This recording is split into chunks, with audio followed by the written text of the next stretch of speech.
Welcome, everybody, back to Off the Rails, episode number 13. I'm Tone, that's Jems, and today we have a special guest with us.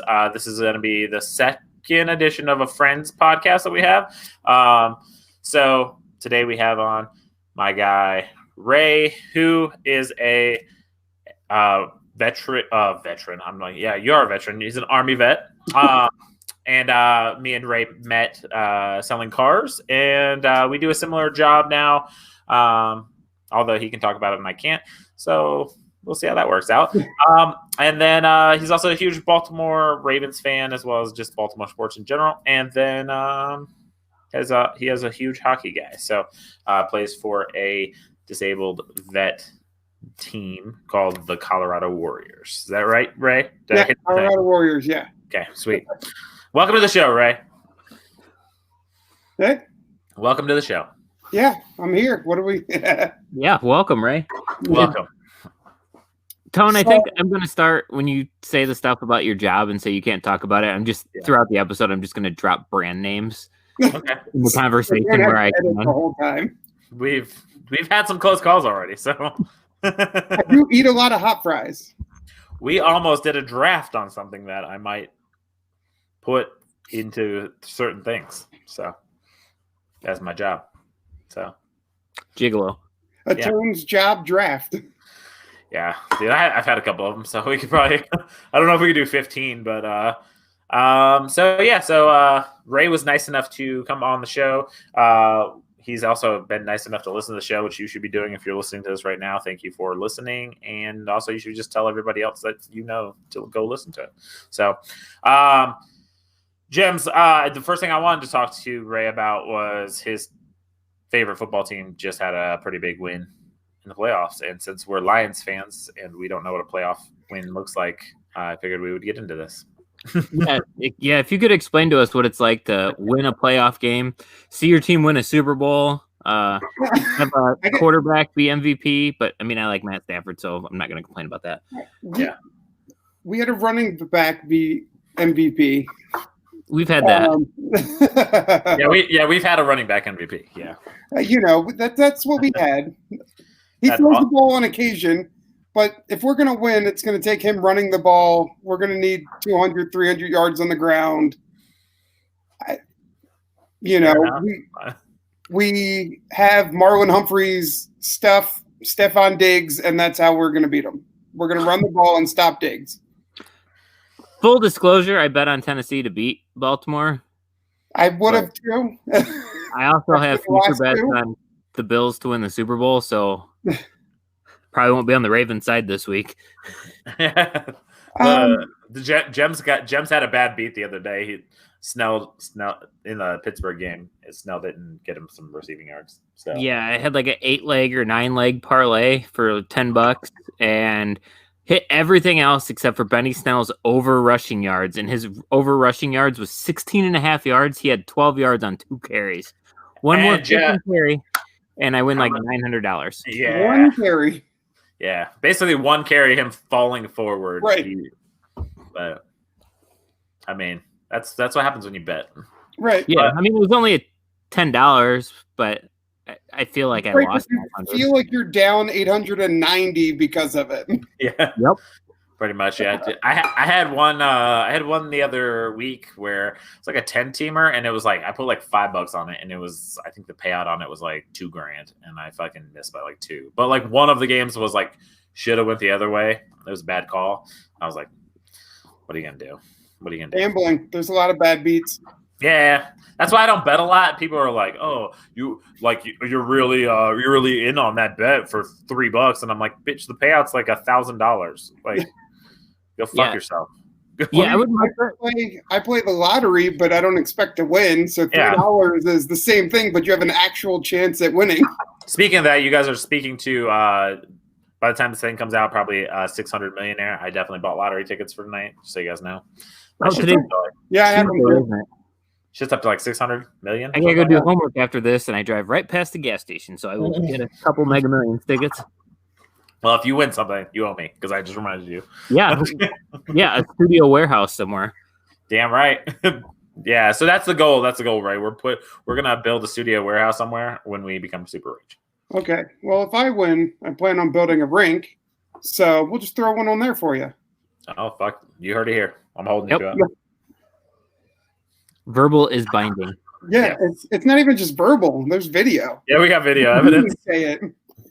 Yeah, no. Since everyone just took a drink, what is everybody drinking right now? I have just finished my first cup of coffee. I have a Pepsi here, and then I have another cup of coffee that has multiple cool stickers like Brand Tobler and other stuff like that. So, my cool tumbler has mine. I am also drinking coffee out of a Lions coffee mug. Yes. But it is bourbon-infused fire department coffee. We had Jason Patton on 6 or 7 episodes ago now, and ordered coffee, and it's fantastic. There's no actual alcohol in it, but it's got a hint of bourbon and really good. My wife ordered me 3 pounds of coffee for Christmas before we did that interview, and so I have to get through that before I'm allowed to order more. I also got a T-shirt, another bag of regular coffee from them, and a bunch of stickers. So, oh, sweet! Shout out, Jason. Good coffee. Review. We got the review. We'll be on Live Rescue Friday night. I was gonna say Live PD, but it's Live Rescue Friday night on A&E. Nice. How many cups of coffee have you had of the coffee? 4 or 5. Good, solid. You like it? It's good. On a scale of 1 to 10, what are we giving this? I think it's pretty strong too. Actually, I was happy with the kick I got from it, so I'd give it an 8. Nice. Oh yeah. Well, definitely a solid endorsement. And Ray, what are you drinking? So I got myself some Yingling traditional lager from America's Oldest Brewery. Nice. Not available in Colorado. It was smuggled from the East Coast. Nice. My dad drinks Yingling. That reminds me of my dad. He drinks Yingling every time we go golfing. He was I have 50 of them. We used to not have it here in Indiana, but probably 3 or 4 years ago, it finally got here. So we can. Yeah, they've been opening up new breweries. Their thing is they only distribute 24 hours that they can get in a truck. Nice. So the East Coast is pretty covered now because they're in Pennsylvania and Florida, but they just struck a deal to go brew through Coors, so they should be nationwide this year. That's sweet. That's awesome. I get some of the stuff like that where they are kind of local-ish, but we would drive. If I had a baseball tournament growing up and we were close to Ohio, we went the extra little bit to Ohio so we could get Yingling. Or I get it, and it's cool. There's a brewery in Wisconsin that's really New Glarus Brewing has Spotted Cow, which everybody loves, but you can only get it in Wisconsin. So I get why they do that, but just imagine how much money these places make. Some of it just comes down to the facilities. If you can't brew enough to go everywhere, then you might as well stay in stock in the areas you can handle. Yeah, that's true. That makes sense. That's what you guys picked up St. Archer recently. That's doing horrible. One of my really? Yeah. Damn. Well, it's good. I bought some. I thought it was really good. Also, I mean, they picked one of their brands and they went with it, and I just don't think it was the right one. But I'm not, it's not my say. Yeah, right. No, I thought it was pretty good. I enjoyed it. That was founded by two of my favorite skateboarders, Paul Rodriguez and Mikey Taylor.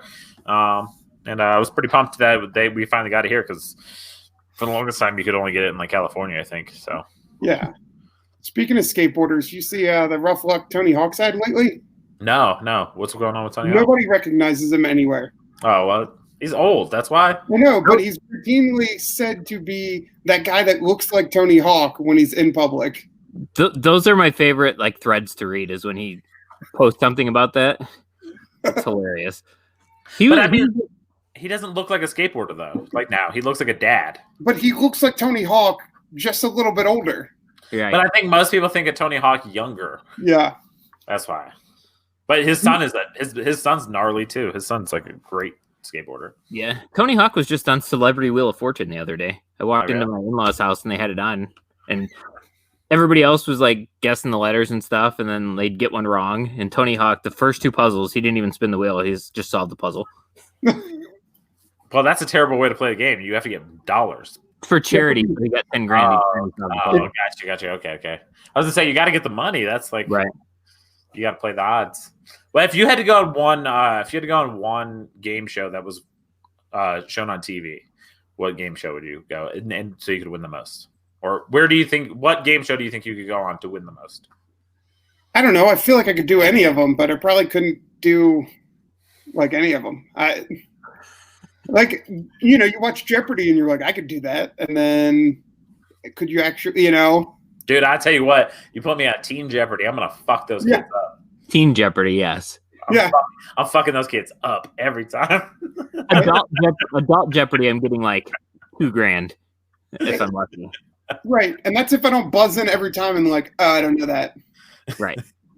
I do pretty good on regular Jeopardy, but like I know to stay in my lane. Sometimes they're like, the dumbest. Like you're like, this river, it lies between these two giant rocks that were memorialized into blood. And I'm like, what the fuck are you even talking about? I don't even know. I feel like maybe like The Price is Right because there's no real skill involved. There's too much luck in The Price is Right. Right, but at least I wouldn't embarrass myself. True. There was a documentary on a guy who beat The Price is Right. He had memorized, he had the spreadsheet, and he'd watched a ton of episodes where he had the prices memorized and stuff. He went on there, bid perfect. He got the Showcase Showdown, nailed it, dead on. Yeah. And they're like, what the fuck? Well, I mean, that's a skill, but like, yeah, I don't know. I feel like there's too much luck. I don't know, like, because I'm an idiot, because I'd probably say like, Who Wants to Be a Millionaire or something like that. I think that I could probably do pretty well on that. I think I would make more money on Who Wants to Be a Millionaire than I would on Jeopardy. Not obviously you can win more money on Who Wants to Be a Millionaire, but I think I could get up to the $32,000 round pretty easily. That's what I'm saying. But the show I would go on is Wheel of Fortune. I think I would kill it on there. Wheel of Fortune's. Can you come back? You come back on Wheel of Fortune, right? I don't think so. I think it's a one-time thing, but like, no, you used to be able to come back because like the lady tried for a van like 3 times in a row and never got it. So you gotta be on something you can come back on too. Maybe if it's not Who Wants to Be a Millionaire, you gotta pick one where you can constantly come back. So I think Wheel of Fortune, if you can come back, could be a legit one because if you're good at solving puzzles, you can keep coming back. Yeah. But I've always thought Wheel of Fortune was a ticket. I was gonna say I'm never coming back on Jeopardy. I might luck into winning it once, but like. So they film them 5 in a row. Yeah. I'm probably winning one. I know. And I'll be honest, I don't think I want to go on now with Ken Jennings. No. I know 2 people that have won Jeopardy. What? I know 2 people that have won Jeopardy once. Oh, really? For real? Damn. Yeah. My current boss, he won on the final question. Nice. And a guy who was in charge of me when I was in the Army, he went on like the military Jeopardy. Like the military edition? You go face against other branches, and he won that. That makes sense. Did they specifically put him against other branches? Like, yeah. Oh, sweet.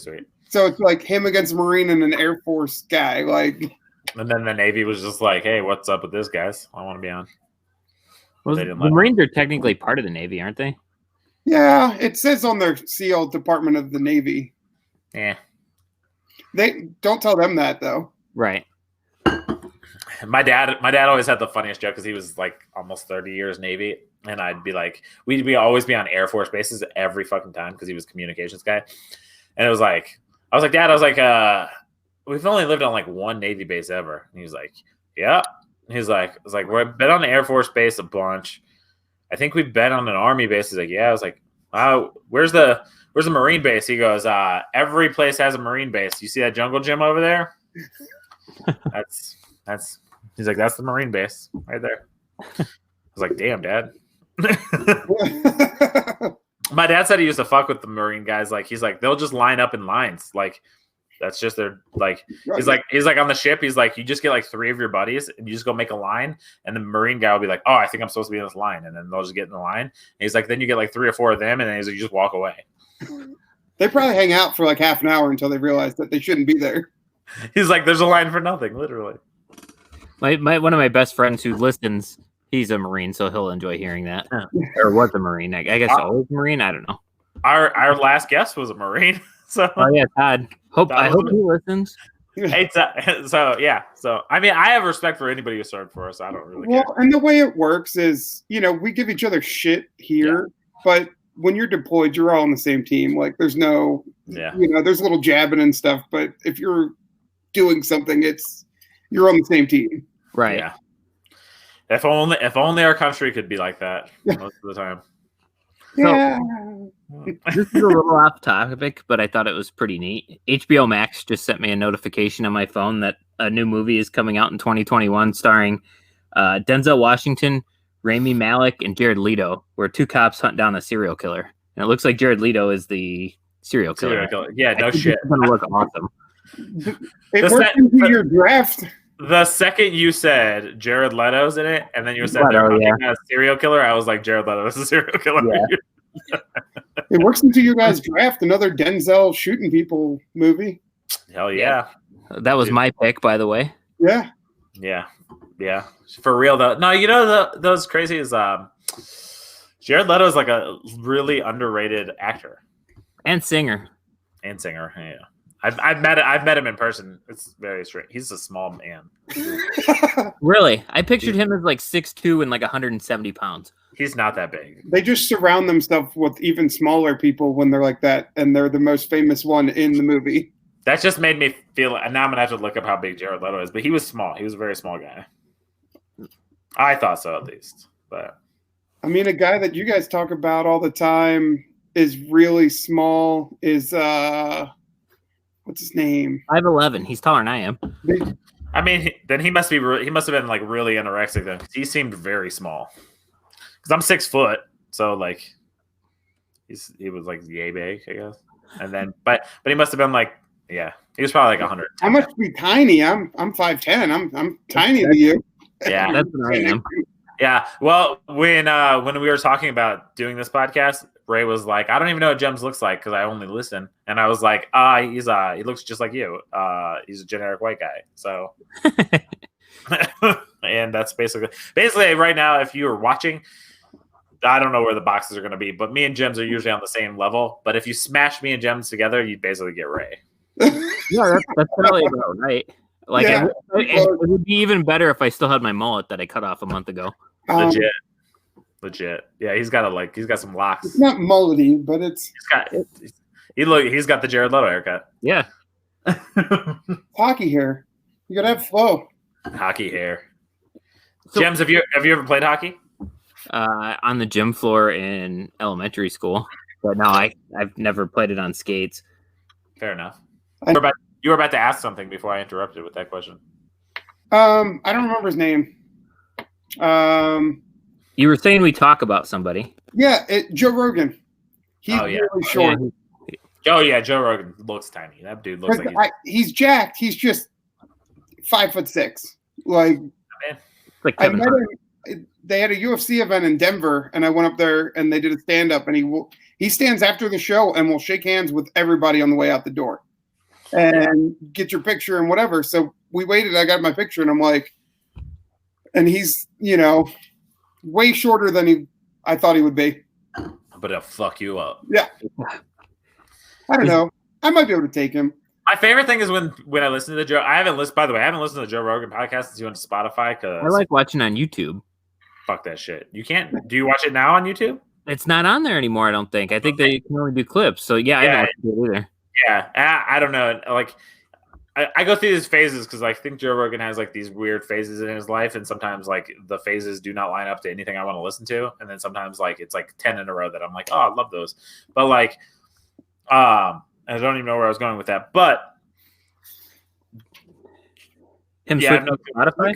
Yeah, well, I mean, I know he would spot. Fuck. I have no clue. I was gonna go somewhere with that, but who the fuck knows? Because that's how we get off track. But Joe Rogan is a tiny human being. That is. Yeah. So, I knew what I was gonna say. Joe Rogan sometimes talks about the most random shit, and then like it literally doesn't even make like sense sometimes, and you're just like listening, and you're like, Joe, what are you talking about? And then my other thing I was going to talk about was it's fun when people come on to Joe Rogan podcast and then they're like, well, because you're a fighter, and like he's like, well, I'm not actually a fighter. like he's like, I have fought, but he's like, I don't fight in the UFC. like It's like it happens like literally once every like four podcasts. So people come on there thinking he's a UFC fighter, not a comedian or a host. Well, I think they think he's a comedian and a host, but I think they also think he fights in the UFC or has fought in the UFC. Like maybe he fought before starting announcing, and that's why he got that gig. Yeah. But really, no, he doesn't. But it's so funny. Like, I forgot which podcast I was listening. I think it was one right before I switched, and the person was like, when you fight in the UFC, and he's like, nah, I don't. Still don't. So Fear Factor must have a height limit on how tall they can have their hosts. Since Joe Rogan hosted it, and he's just a little guy, and then their second host was Ludacris, who's also a little guy. Maybe they feel you'll have less fear and think it's not that bad until you get in the actual situations you get into. By the way, Fear Factor is the dumbest shit ever. I'm like, people are idiots when they go on that show. like, why are you doing this? Why you guys are idiots? My wife and kids are always like, because they watch that Big Brother show. They're like, you should go do Big Brother, and I'm like, what are you fucking? No, I'm gonna sit in a house all day and just be like, okay, guys, yeah, this is fun. I'd get in trouble for something. Yeah, just out of boredom. I would just be like, dude, I'd be fucking shit up probably constantly. I'd try to get kicked out probably. It's just because you're like, I don't want to play the game. I don't want to be nice with any of you people. Fuck this. Right. I would much rather be on Survivor than Big Brother. Although I'd probably do pretty well. I'd probably do pretty well on Big Brother because I can talk to anybody. So I'd probably just be friends with everybody. Survivor, we actually had a dude, the first Survivor ever, Rudy Bosch. He's from Virginia Beach. Really? So Did you know him? Naked guy? Yeah, that's Richard Hatt. Oh. Rudy was like the guy who like got towards the end with him. But like no, he used to go to my dad's VFW. Is he dead? I don't know, to be honest with you. He was old. Yeah, it's like 30 years ago. It's fine. If he's still alive, he goes to my dad's VFW. November 1st, 2019, he passed away. Okay, so he does not. Yeah, I don't think he goes. He no longer goes to. I don't know. Like my dad's met him like a zillion times though. But Virginia Beach is a wild place. Virginia Beach is a wild place. Apparently, everybody lived in Virginia Beach at some point. Everybody, dude. There's so many fucking people. It's that 35-mile fucking pleasure beach. That's what. Such a disappointing name. Hey, Ray, have you ever been to the 35-mile pleasure beach? I have not. Okay, well, just saying. I mean, I've been to Virginia plenty, just never there. Well, Ray actually has Indiana ties, by the way. Jems is from Indiana. Yeah. My parents live in Bargersville. Which part of it? What's it called? Bargersville? I don't know. It's between India and Columbus. Okay. My grandma and grandpa on my dad's side are both buried in Columbus. That's where I knew them at. I didn't know my grandpa, but I'm on the north part of the state. I'm like 15 minutes from Michigan. We used to not have beer sales on Sunday, so we would drive to Michigan to get alcohol. Dude, I don't understand the beer sales on Sunday thing. What the fuck is that about? The state of Indiana is essentially in like 1600, and just we're the Northern Bible Belt state, is what it is. I mean, that's crazy. All I know is like Tennessee was like that. I don't know if it still is. Tennessee was when we went to go visit my ex when I was still with my ex-wife. We went to go visit her family, and me and my brother-in-law, I guess, like. He's married to my wife's sister, so I don't know if that's still brother-in-law, but enough. I don't know. He's not. He did basically. The parents were our in-laws, so we were like, well, fuck. We were there like the first day, and it was a Saturday. We got there Friday night. They got there Saturday morning, and like by the time it was like 6 o'clock at night, we were like, fuck. I need a drink to get through this next like 4 days, like, and then. Fucking our father-in-law was like, oh, there's no beer sales on Sunday. And we're like, fuck. So we like, okay. So we got in the car. We drove to the Walmart or whatever. We bought like 330 racks of like Bud Light. And like, we were like, okay. literally the first thing we did when we woke up in the morning, I was like, breakfast time. I was like, all right. We both walked out on the deck to the cooler and just started popping beers. It was like 6:30 in the morning. We were like, fuck this shit, I can't. And then we got the dad real fucked up because he was like, oh yeah, he's like, you guys drink this Bud Light, you little weak shit. Like, we're like, dude, I've been drinking all day though, like, because I'm trying to keep it like a steady, like I have to be some steady form of like impaired to be here, like.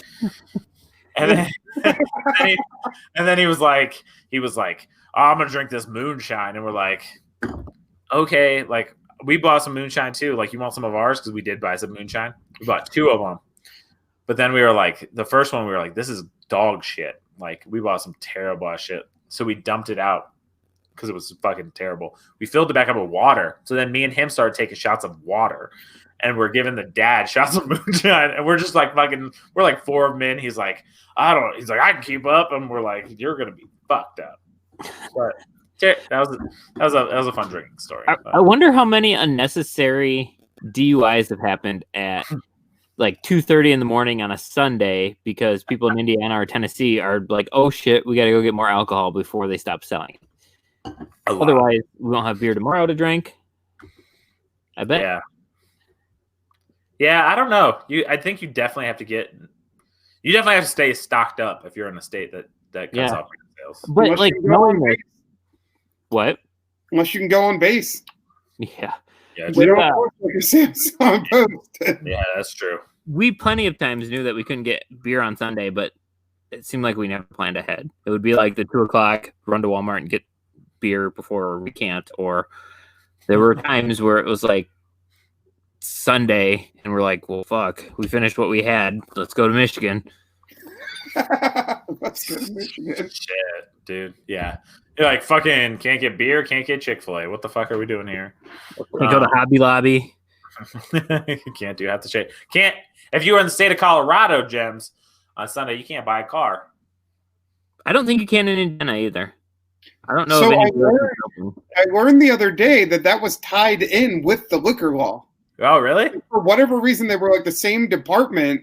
So up until I don't know, it was before I moved here, but 15 years ago or whatever, you couldn't buy beer in Colorado on Sunday, and they were like tied together somehow.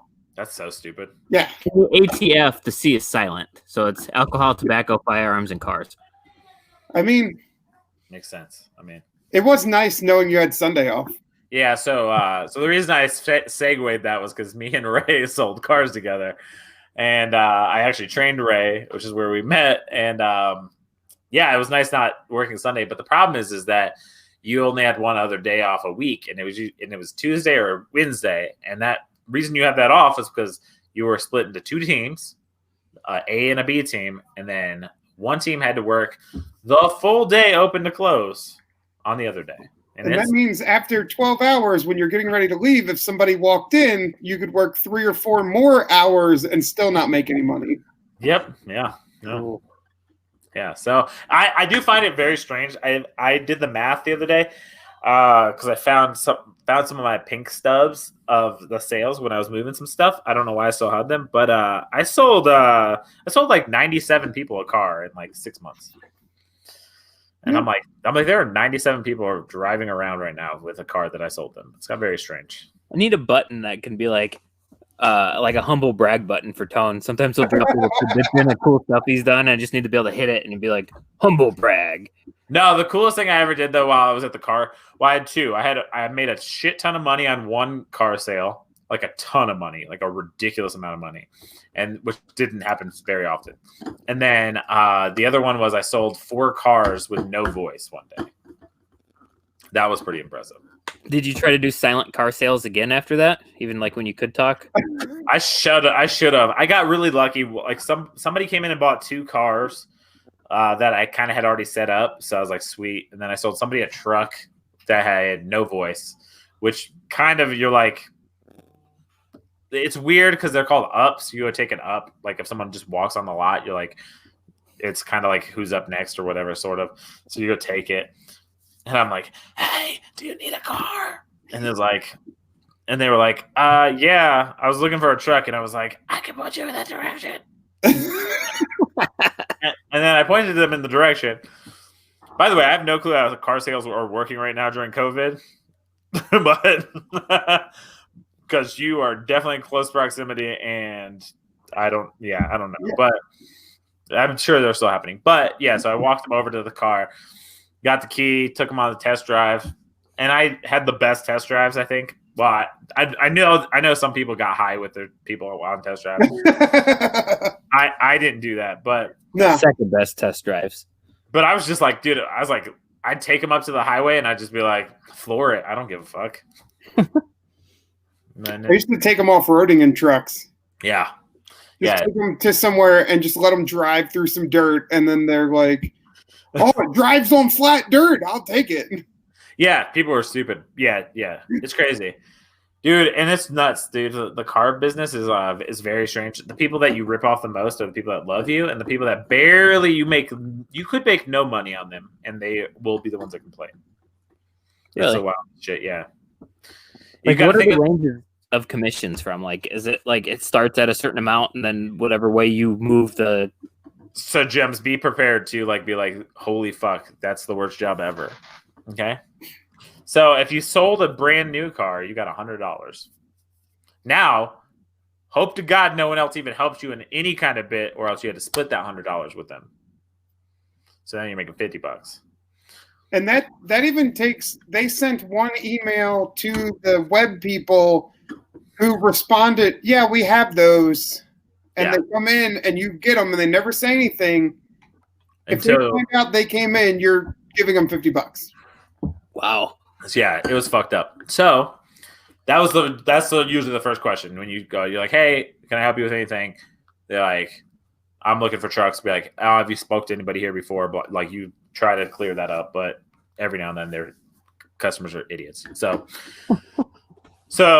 here's the magic. All of the money is in selling used vehicles. I've heard that before.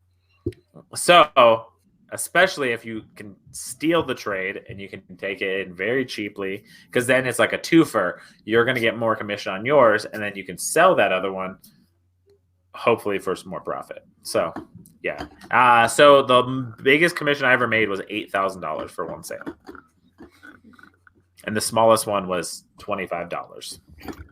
So, how did the $8,000 one come about? Okay, so brand new, not even a brand new truck. So this was like 2013, I guess. So we were in 2014, 2013. We had a couple trucks left over. So I had this truck specifically happened to be on what we call a hit list. It was like, and if you sell a hit list car, you get 50% commission. Okay, so this vehicle specifically was a year out of date. So I had rebates. I had like $10,000 in rebates in it. We take it for the test drive. The guy has a fully paid off 50,000 miles BMW X5. Didn't one of the managers buy that after it was traded in? Yes. So for some reason, this BMW had happened to get in a fender bender, like somebody hit it in the back. A fender bender. When I say I looked at the Carfax, it was literally a fender bender. It was like light scratching and like a dent that was repaired. So my boss, who happened to be a very persuasive foreign gentleman, came out. I got sold this dude in the car. Literally, the dude was an idiot. He pulled every bad move ever you could ever move by buying a car. Told me he wanted this truck. Told me it was his dream truck. It was a dream truck. He always wanted this truck. Then I asked him, what are you looking to pay? And he gave me a way too fucking high number for a monthly payment, which is the worst thing. Don't ever tell him what monthly payment you want to be at. Terrible plan. We can manipulate the numbers and make that shit work in a crazy fashion. So he told me a way too high number. Then my boss, who comes out, they call they're kind of closers. It was kind of like a weird setup, but like you kind of sell them and then they kind of close it with the numbers. And so he comes out and he's like, I just want you to know I'm about to run the numbers. Our offer for your trade is going to be very low because of the accidents you were in. It makes it really hard to resell this vehicle, which is Complete bullshit. Complete bullshit. And this dude's like, oh, I kind of figured that. What the fuck? Idiot. We give this dude like $3,000 for this BMW. That's like 4 years old and has 50,000 miles and completely paid off. So it's completely paid off. We're basically straight out in the positive. Like we're just making money left and right on this thing. That would be if we didn't sell him the truck with none of the rebates that we could easily give him. So we made $16,000 in gross on that. And luckily, because it was a hit list vehicle, I got 50% of that. So I made $8,000.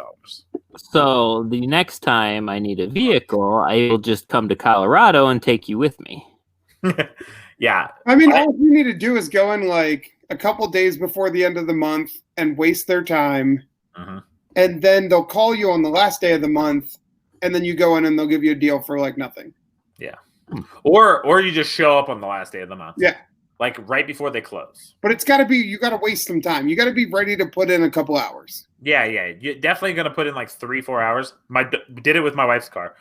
We went, she was between a Toyota Highlander or a Honda Pilot. We took her to the Toyota place on like a Saturday, and the last day of the month was a Monday. So she test drove, she liked it, whatever. She was like, they lowballed her like fucking crazy on her trade, right? They're like, and I'm like, dude, I was like, I know you got more than that. He's like, we can't resell it. And I'm like, dude, I'm looking at your website. You have the same vehicle that has more miles, less of the amenities because it was a fully loaded vehicle, and a year older on your lot for $24,000. There's no way you're giving me $6,000 for my wife's vehicle. You're a fucking idiot. He was like, oh, well, I don't. I'm like, well, cool. If your numbers can't come down, they like had like 3 bosses come out. This was the lowest number we can give you. I was like, okay, sure. I was like, I know you can go lower. And I was like, if you can find, I don't know, like $6,000 back there to like knock off, you call me. I'm buying a car on Monday. Like I was like straight up, I'm buying a car on Monday. Hopefully it's from you. If not, it's from somebody else. So then they never called me back. Monday, we go to the freaking Honda place. She drives it. She's like, I actually like this car a little bit better. I straight up told the guy. Now, keep in mind, it was like, I think it was like $58,000. My wife was like, the Toyota place was. They were like $58,000 out the door or whatever. That's with the trade and all that stuff. And I was like, I wanted to be like around like 50 because like that was like the ballpark my wife wanted to be in. And so I was like, whatever, okay. So like we walked into the Honda place. Now all of the numbers should have matched exactly the same. So they should have basically been like $58,000 for this thing. Right, it's the same vehicle, just Honda and Toyota. Basically, yeah, and same exact markup and everything. So I walk in, the guy's like, he's like, I understand your wife likes this, but they kind of like didn't call you back at the other place, and your wife said that they were like, you were a little upset. Like, what do you like what did they offer you? And I was like, I'll be honest with you, I was like, I'm trying to be out the door at like 47, and like you guys like they were like at 50. So I totally lied to them, and they were like, well, we can see if the numbers can work. The little dude's back, told you halfway through the show. So like I was like, yeah. So they came back and he was like, well, he's like, we could do it for 46. And I was like, oh, that's awesome. Totally like different ball game. That's like $12,000 difference. Like we're looking at, but they did it like that because and then the dude, when they started the paperwork, my wife started the paperwork. He was like, we haven't sold a car in 3 days. And he's like, I needed a car so bad to hit a bonus. And I was like, yeah, I know. And so like, as we're processing it, I was like, did you hit yourself in the face? Look, we got a crier. This is what happens. See? Hey, can you say hi to the guys? Can you show them your venom real quick? He's got venom. 3. But 4. But yeah, so he was like, yeah, and I was like, oh, we're done with the paperwork. He's done with the paperwork. And then I was like, yeah, by the way, I used to sell cars, and he was like, I should have figured. Yeah, I mean, it's crazy. I mean, so the movie The Goods, like, it's the most accurate thing. We would have people come in from California, put on a sale. They would write prices on the windshield for like $5,000 more than we're selling the car. You would test drive somebody. You would drive it through this tent. they would draw across the number and be like, sale, and write a number that's still like $2,000 higher than the normal cost of the car, and people would and buy it. Dude, it was the worst. Like the biggest dog and pony show ever. I'm about to be super visual on this podcast, just so you guys know. So like literally, I can't hear you guys, so if you're talking, literally, this is how it was like. You drive through, they'd wipe it off with a squeegee, and then they'd write in the new number, and people would be like, "Oh my god!" It was nuts, dude. It was crazy. And absolutely the most insane shit I've ever seen in my entire life. And it's still $2,000 over the original cost if you came in yesterday. Yeah. And people would buy it with no question asked because they saw money go away. Dude, this is the most crazy shit. You like, dude, you see some crazy ass shit. Like, I mean, that was nuts. But then going back to like the people who like get ripped off the most, like you the most, I sold I don't know how many cars during those sales because it was like basically you have to do very little work too. It's the best sale ever because you're like literally if you get them to test drive it on the way back from the test drive, they have to drive through this thing. Like you can't get back on the lot without going through the tent. Yeah. If they want the car or not. If they say they don't want the car, they still do it. They still do it. Which is totally weird when they're like, I'm like, hey, they're not buying. They straight up told me they were not buying this car. Like, we're going to do it anyway. And you're like, okay, whatever. And then you go inside after you test drive. They go back. They clean the windshield back off. They write the old number back on there. Yeah. Ready for the next one. Yeah, it's wild. So then you drive. But, like, I sold, like, I don't know, maybe, like, we did that thing while I was there, like, maybe, like, 5 times. And like I sold probably like 10 cars in those weekends, so like basically a car a day, which is I mean it was like whatever, but you usually got extra on those ones because they're already because they're already marked. Yeah, so they're marked up, and it's only on used vehicles, so it's like it's already marked up to a ridiculous amount, so it's nuts. But like I sold these couple fucking truck, and the truck was nice, but they definitely paid over. They paid over what it should have been because it was during the sale, but they paid like a lot over what it should have been. And so like they were like pumped on it though. And it was still, I mean, it was a reasonable payment, but like literally like an hour later, like I'm out selling another car or trying to sell another car. And like I come back to my desk to like sell these people and I have like 4 cases of beer on my desk. These people literally went to the store and were like, we love him, and like brought me like cases of beer and sat them on my desk. That's awesome. There was a guy from finance that was a complete dick to everybody, and he just straight up was a dick, and they would like bring him gifts. Yeah, like, he did them favors by giving them extended warranties. Dude, he would fuck people over so bad. Like you would make more money because he would add so much stuff on. Dude, it was nuts, dude, like crazy. And no, like the guy who actually did my wife's truck or my wife's car, he knew that guy because at this point I told him, and he was like, "Where'd you work?" And I told him where I worked, and he was like, "Oh, is like one guy still there when you worked there?" And I was like, "Yeah," and he was like, "That guy's a dick." And like, so basically, like we're going through stuff, and he's like, "Man," he's like, "I'm an old man." He's like, "You got a family?" Because we had our kids with us.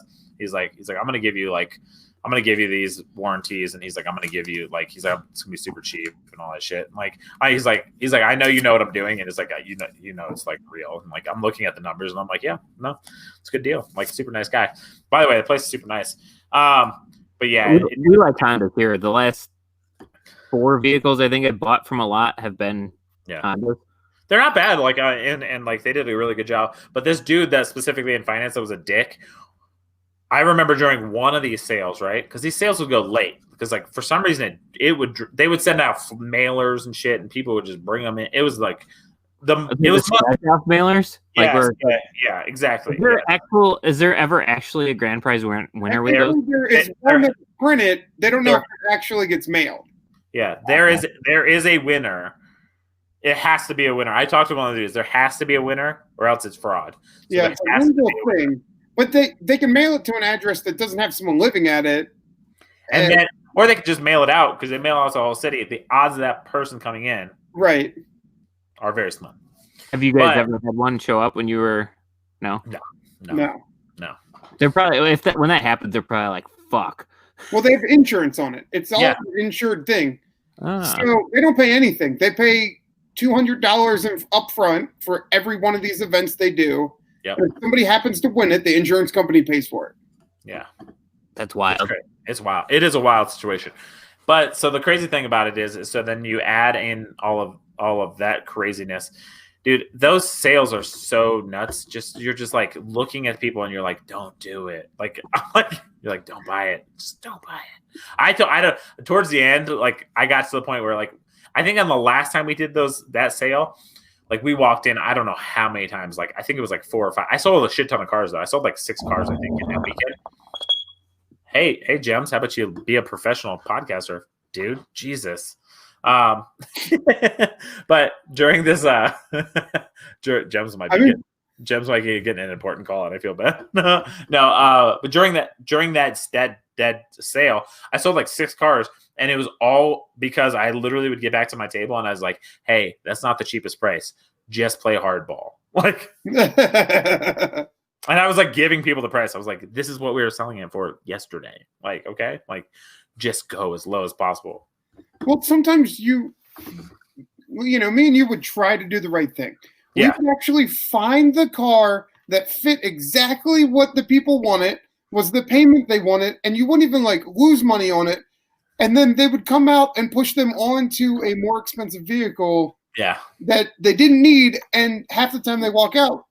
And when you do sell it, it's a new car, so you didn't make anything. Like it sucked. Yeah, some of those sucked. Like because you're just like trying to do the right thing, and like the car business is definitely shady as fuck. Like the reason I quit was because actually one of my coworkers, he now lives in a different state, but I sold him a truck that we lost a fuck ton on, like $7,000. I think we lost like $7,000. But literally like 3 days before, you know how you got to a certain car total and sales and you got a bonus? Yeah. I was 1 car away and we were like 3 days left for the month. And I was like, dude, this guy had come in looking at that same exact truck. And it was a different guy who bought it. But like the guy who came in, he was like, we were like $1,000 over whatever retail was. And I was like, listen, I won't take my commission because I knew it was like $100. It was a brand new vehicle.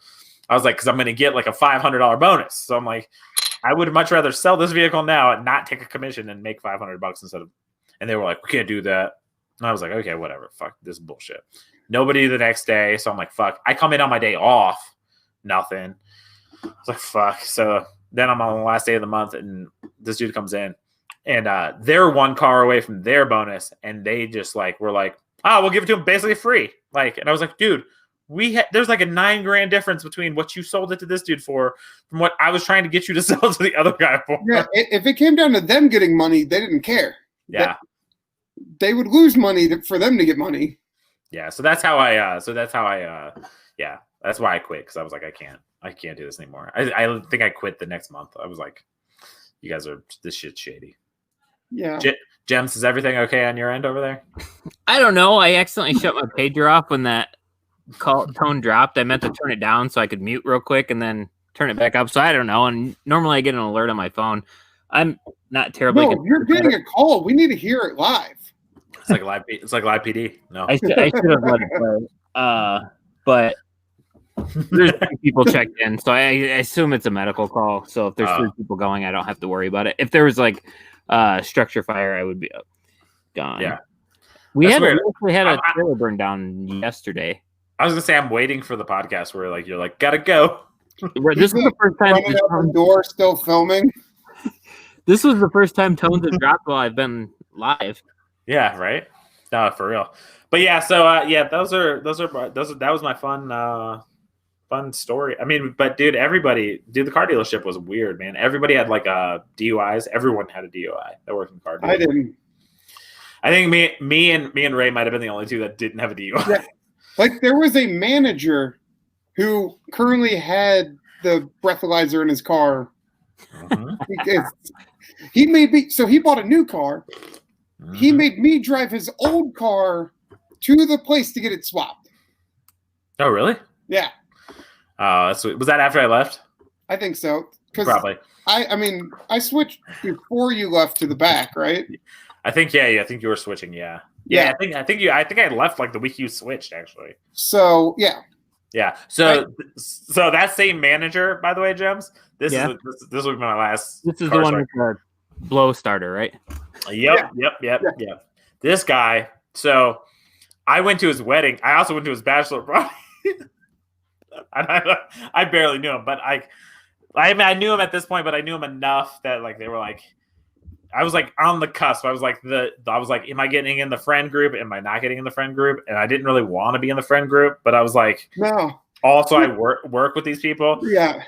Part of it is I think they realized that I was responsible, and so like we would go to the bar, and I would like basically like either do a shot or I'd like chug a beer and then Red Bulls for the rest of the night. They would just buy me Red Bulls like the whole night. $7 Red Bulls all night. Well, for them it was like $2 Red Bulls because half of them were fucking the bar staff. But I know where you were. yeah, exactly. So for this wedding though, it was like in Denver, so it was like an hour and a half drive, right? So I wake up early, and they come pick us up. So somehow somebody approved us using a used Durango from the lot to drive up. So this Durango holds 7 people. There's definitely 7 people in this Durango. We stop and buy 330 racks of beer, which makes sense because we're like, yeah, okay. I'm thinking, oh, we'll drink when we get there, whatever, maybe, whatever it is. So then we stop again to get gas, which turns out to be actually one of our other managers, the one who may have got me a real big paycheck that I talked about earlier, picking up cocaine from his cocaine dealer. Yep, that's so the guy. So in this Durango, we have 90 beers and Coke. Nice. Which I have no clue about the Coke until after we're already there. So thank God. But well, that's what we finally got let go for. I would, yeah. That's what I heard. Well, I heard some other things too, but I won't mention. That was the straw. Yeah, there's some other stuff that was sketchy. Yeah, but like, yeah, weird. Like, people, yeah, I won't get into that part. But I'll tell you, Jems, later. But I'll even tell Ray afterwards because I don't know if he knows the story. But yeah, so we just start housing beers, and at this point, I'm like, fuck it, like let's just drink then. Fuck it. So there is a picture on somebody's probably Facebook that I'm no longer friends with. I'm going to guess. I've seen the picture. Dude, there's like 9 of us and like the bride and the groom. And like, we are all fucking hammered. All of us. Like every single one of us. Like you can tell that there has been like 700 beers and drinks and shots between it was nuts. Yeah. But that was like crazy. And then I drove us home that night too. I don't know if I've ever. That's probably a poor choice. But I didn't. But I was sobered up, so I stopped drinking. I had one drink. I had one drink there, and I was drinking the least. I was like I think I had like 4 beers on the way up, and I had like two shots when we got there, and then a champagne toast. But I stopped drinking, and that wedding was the longest reception I've ever been at in my entire life. It was like 5 hours long. So I was pretty sober by the time, and I was chugging waters. I'm disappointed you weren't like, I railed like 2 lines of Coke and I was ready to go home. Drove home, stopped halfway through, did a couple bumps, and dude, gotta stay fresh. I'm sure they were doing bumps in the back though, like for sure. So the same guy, because I drove home and it was dark and I couldn't see shit, but I guarantee you there were, and someone might have been getting a blowjob in the backseat too. I have no clue. Were you with all that? No, it was dudes and their girlfriends, and so seven people. It was 3 couples and me because I didn't have a date. I just was like, I'm not going with anybody. I don't. So, and my wife now was like my girlfriend at the time, and we were like kind of like broken up. So I was like, whatever, I'll just go. So, by the way, car business almost ruined my potential marriage. So same guy you're talking about. Yep. I was in the Army for 7 years. Uh-huh. He would bring up the fact that he went to the Air Force Academy for a year and act like that was the equivalent of what I did for my 7 years while I was in the Army. Got kicked out of the Air Force Academy. Yeah. Not just went, yeah. He didn't like say, hey, I'm not going to do this and step down. Like, nope. We should start a documentary series where we just like go to different car dealerships and be like, who's the most interesting guy here? Because I'm assuming every dealership has one. It would probably be a pretty good. Everyone at the car dealership is the most interesting human being. Like every person that I ever met at the car dealer, I treated the car. Now that I look back, I treated the car because I trained a bunch of people, which also caused a lot of drama. Like people were like, "Oh, you're just getting free sales because you do like half of the paperwork and you get half the sale, right?" Good God! Even after like that first week, you get half the sales for 2 weeks, even if you did nothing on it. My son's having a conniption. It's the greatest thing ever. I don't know if you guys can hear it through the mic. I'm sure you can. So I'll mute. But yeah, you guys talk for a second. So how long ago did you move to Colorado? Well, stationed here, I don't know, it's probably been 10 years now. I've lived in Colorado. I'm stationed in Colorado Springs, and then when I got out, I just stayed. So you like it there? Yeah. How close do you live to Tone? I don't know. I don't know where Tone lives. I mean, we're in the same city. So it probably 15 minutes, 20 minutes. Yeah, probably no more than 20. I'd guess. Because I don't know where you are, so I don't know. I don't know where Ray's at, but like yeah. I'm by the OTC. Off the rails? Trails? Training center.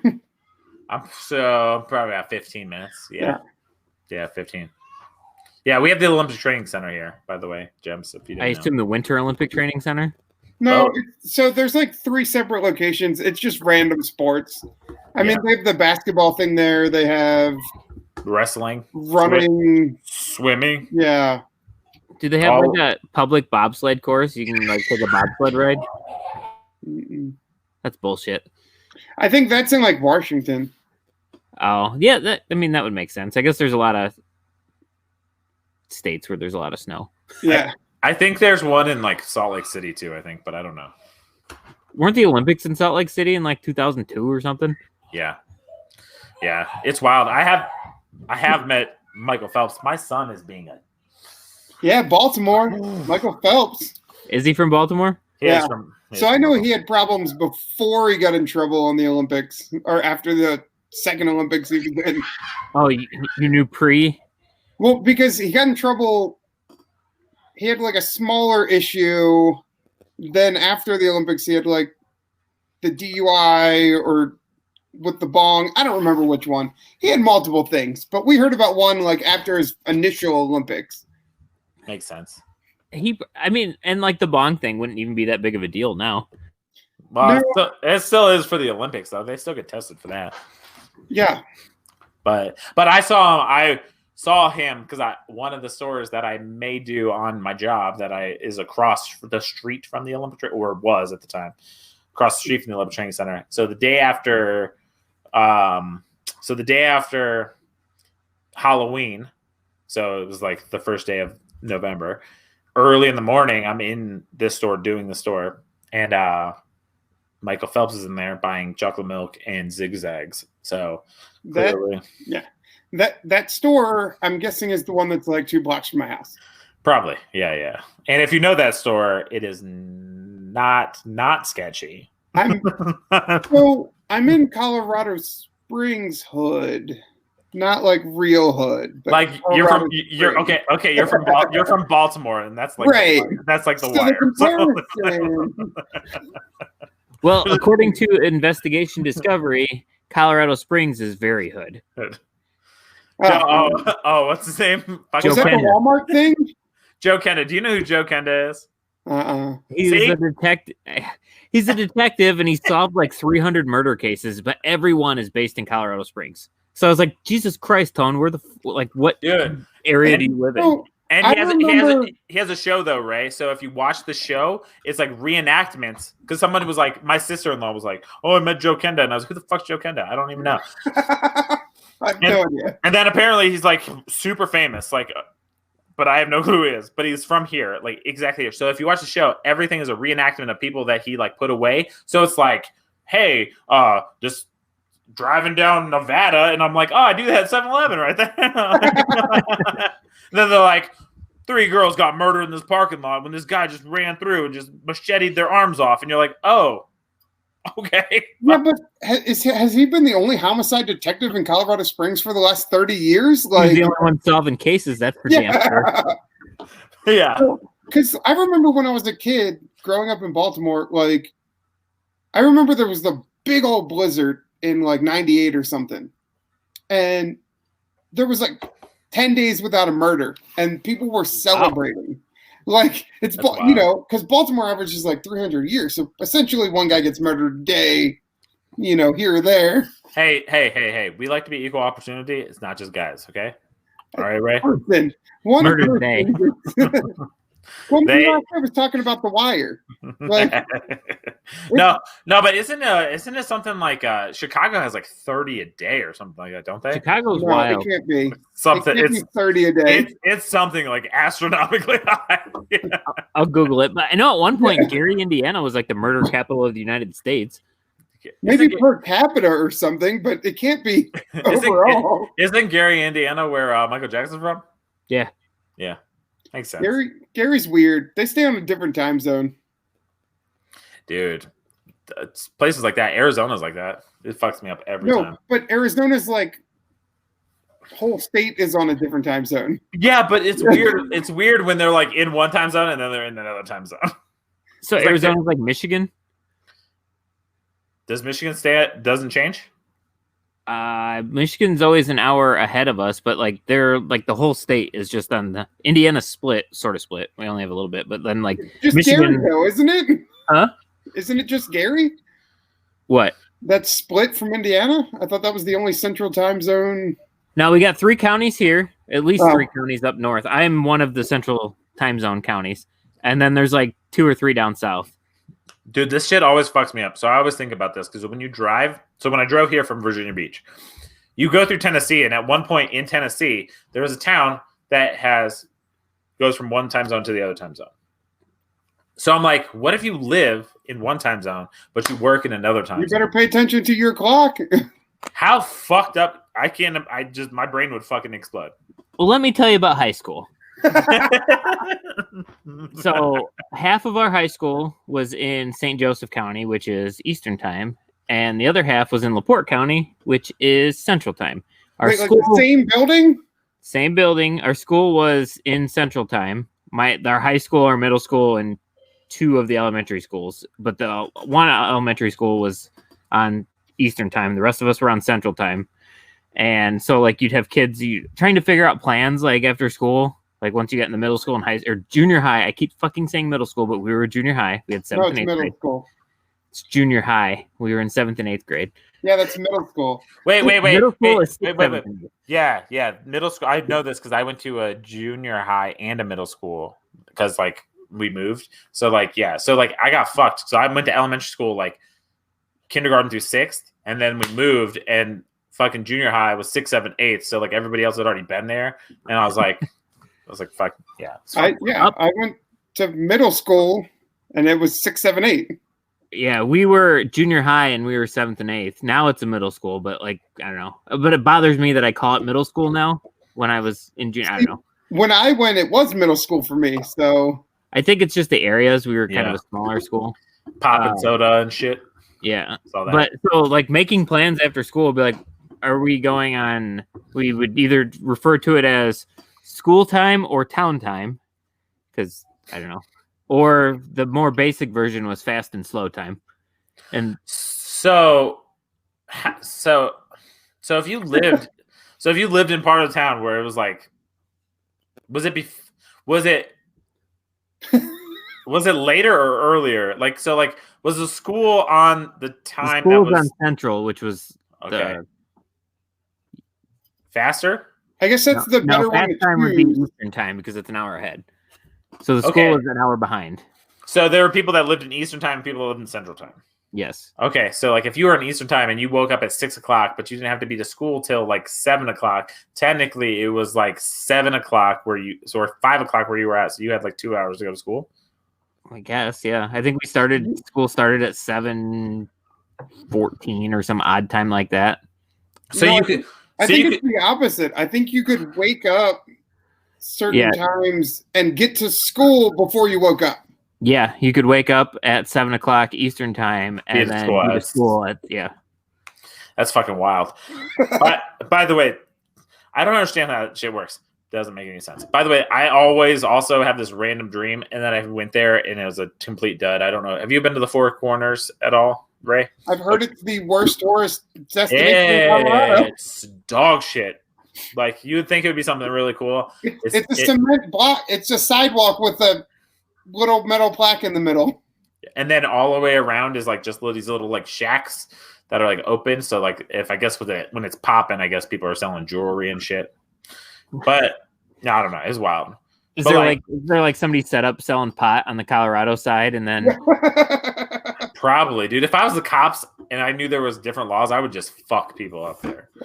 Like, this is why I couldn't be a cop. I'd be like, "Oh, just buy that pot over here where it's legal. Now you're in Utah." Like, you're over the line. You can't have regular beer. Like, it's wild. Now, I always wondered this because this is how my brain works, and it's also why this podcast is off the rails.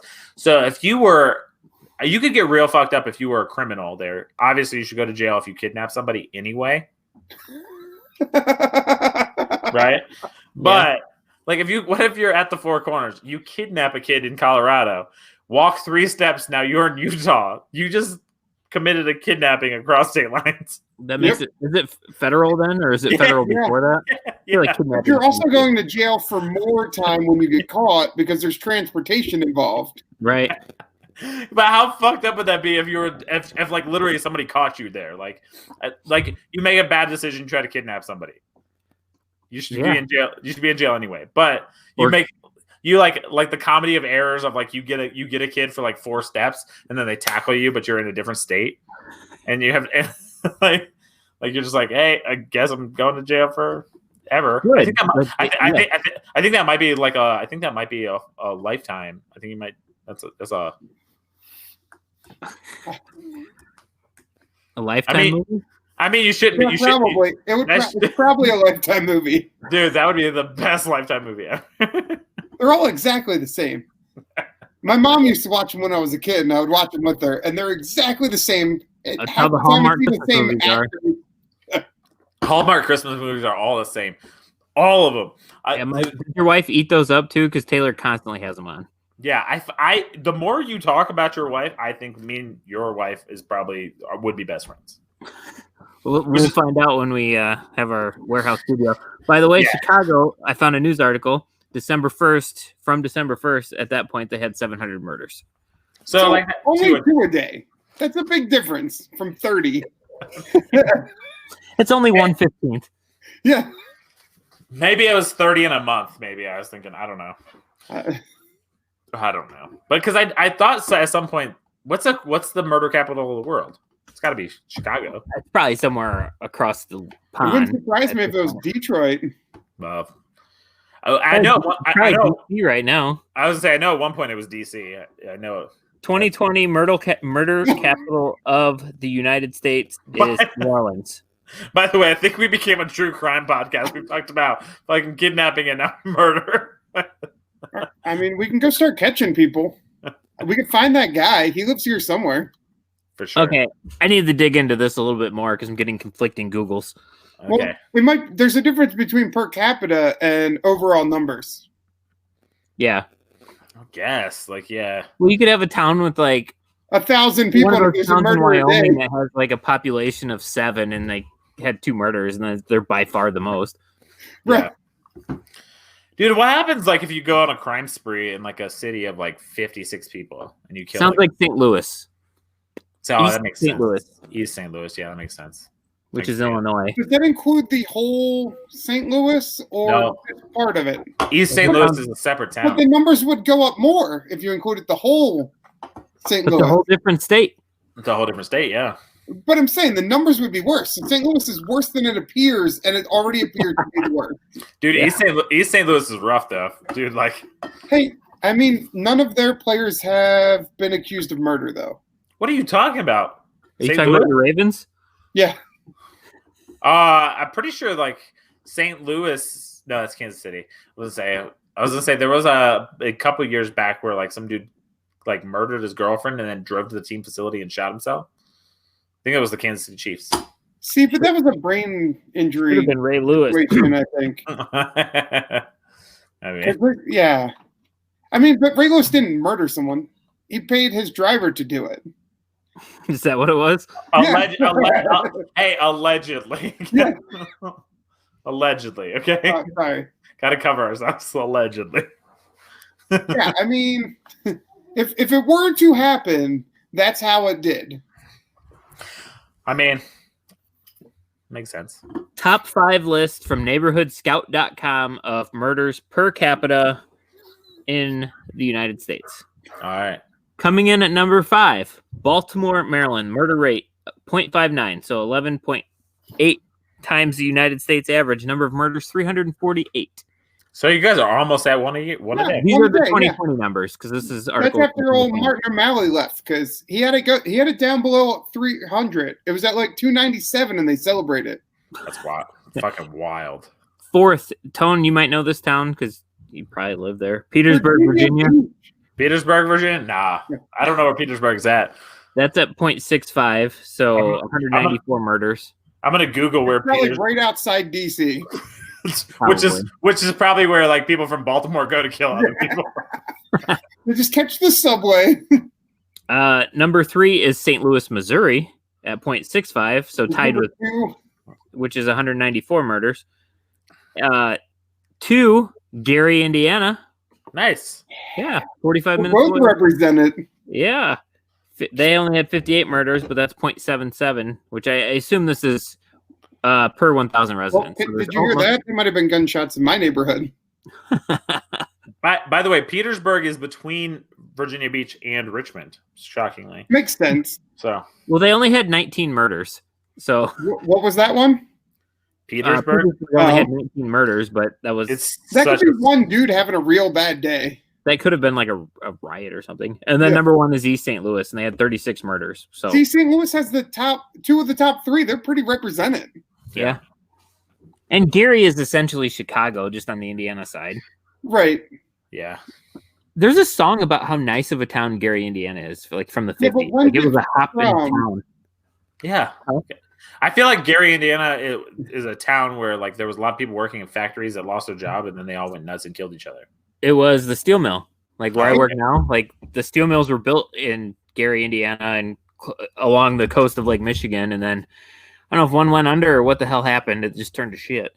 But part of what happened is Chicago just grew and grew and grew, and now they're essentially one place. So it used to be a legit suburb, and now it's just part of Chicago. That's probably right. That makes sense. That's why they call it. We're going to be part of Denver, and it's going to. Yeah, fuck.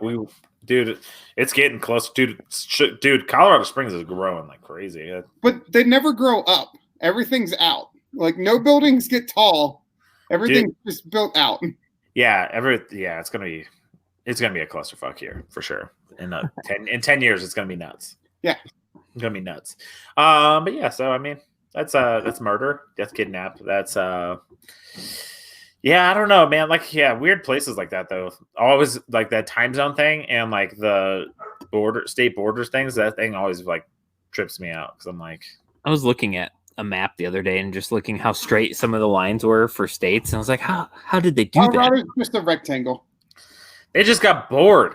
Like the East Coast is like, oh, look at we got this little chunk, and then they're like, fuck it. There could legitimately be like 100 states if they did it like all like East Coast style. Yeah.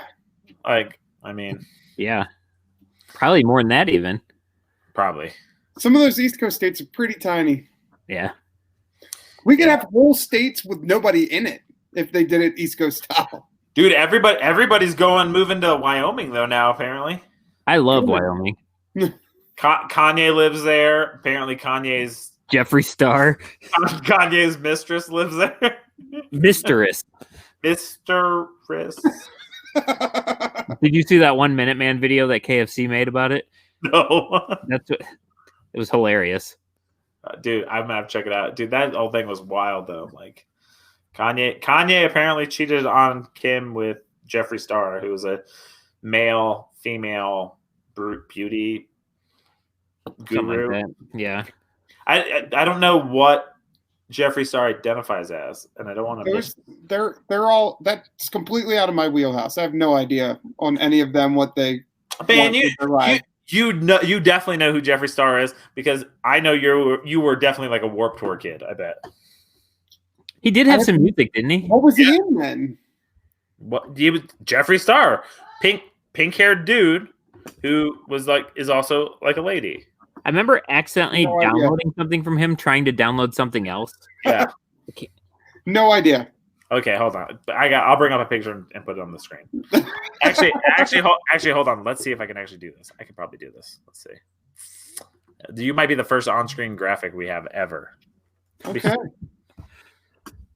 I know for a fact you've seen Jeffree Star. Come on, I can't imagine what I was trying to find when I found Jeffree Star.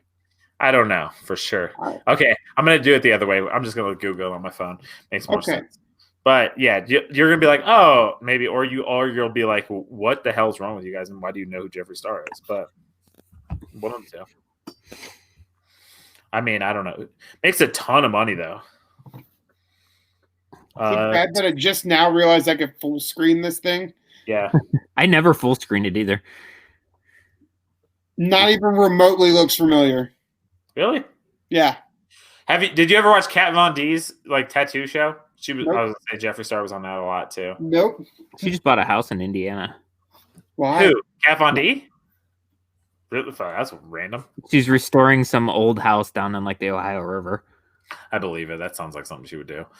But yeah, no, I guess everybody's moving to Wyoming now. You just get land up in. I might move to Wyoming. Fuck it. We might put our fucking warehouse in Wyoming. Yeah, build the warehouse there. That would be awesome. Nice. Plenty of room. We could buy a section, have 1,000 acres. Fucking just build. Might as well have cattle too. Yeah, fuck it. Just build a couple of houses and then fucking. Yeah. Drive our 4-wheelers to the shop every day. Right. That's what I'm talking about, dude. I'm gonna get a horse. There we go. I mean, if we're doing this mythical place, I might as well have a horse to ride to work. Dude, right? I mean, fuck it. It might be good to have somebody like Ray around. He can. I'm sure he can. Ray, what did you do in the military? I was infantry. Oh, okay. Perfect.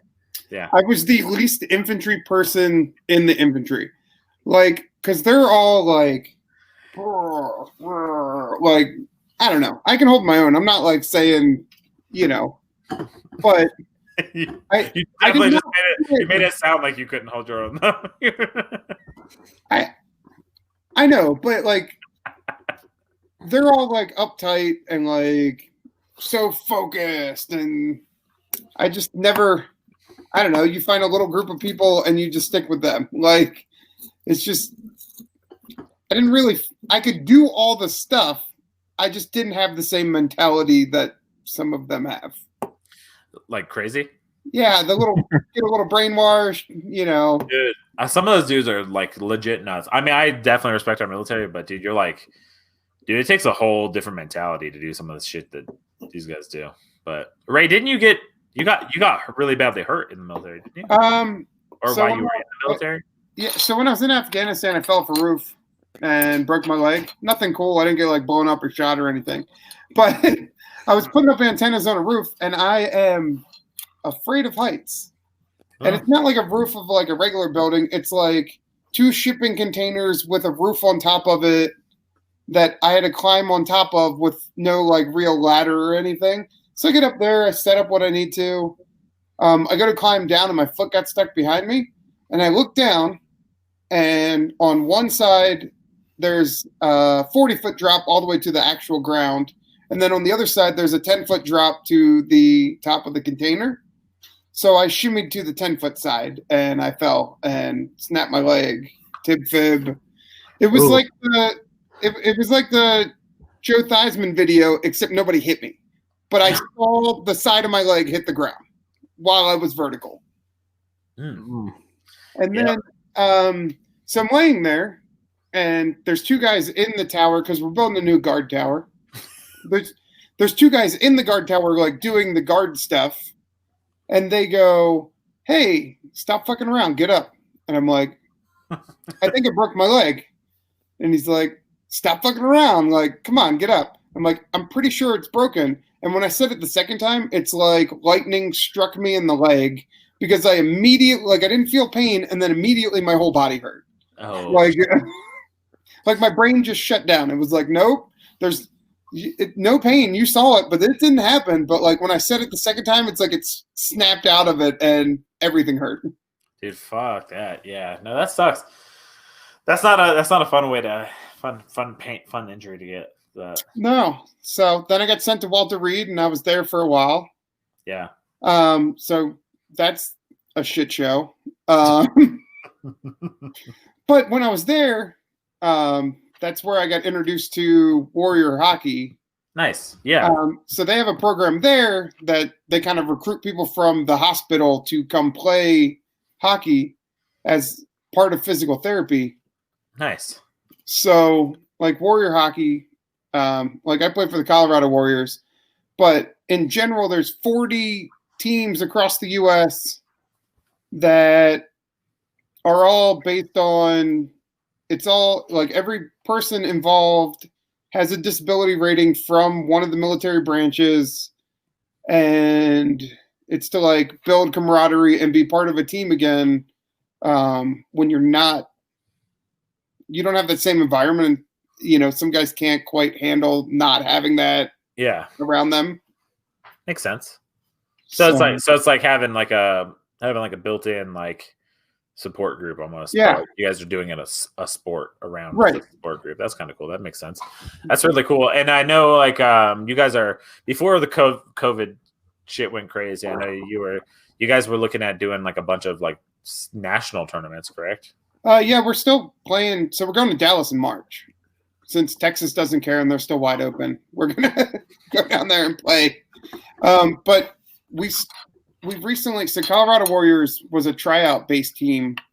We have other groups that you don't have to try out for that you could still come and play, but we started a tryout based one to like, because some guys are fine with just playing rec league and some people want to still continue to like train and try to get better and do better than you did before.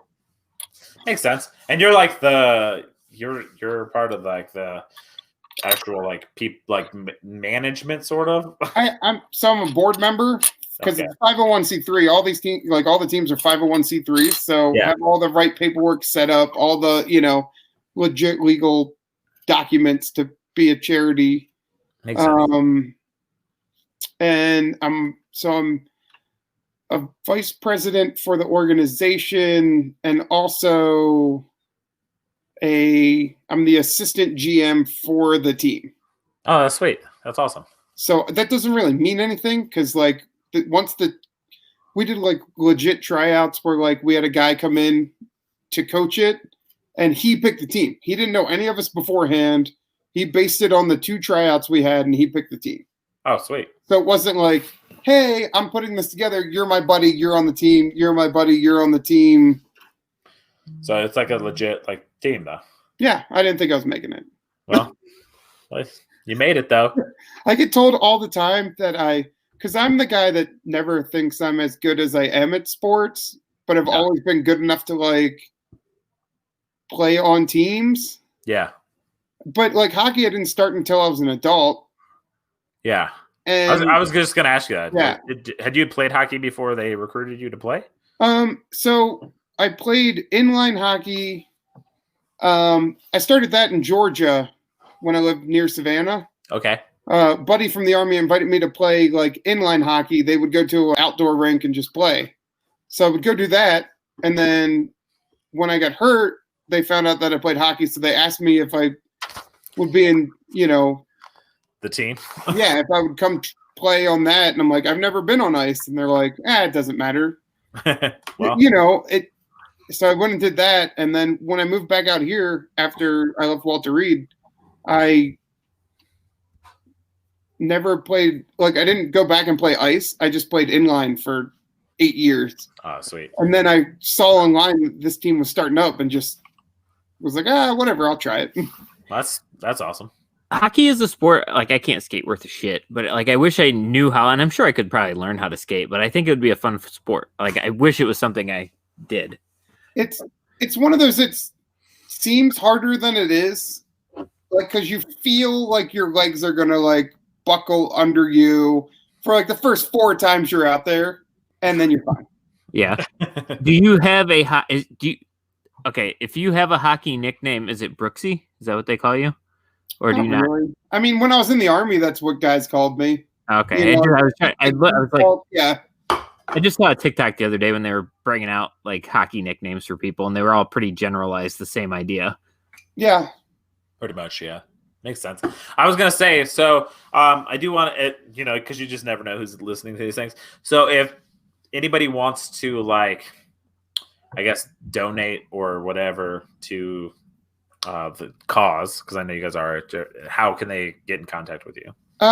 So we are on all social media. It's just Colorado Warriors is what it's under. All right.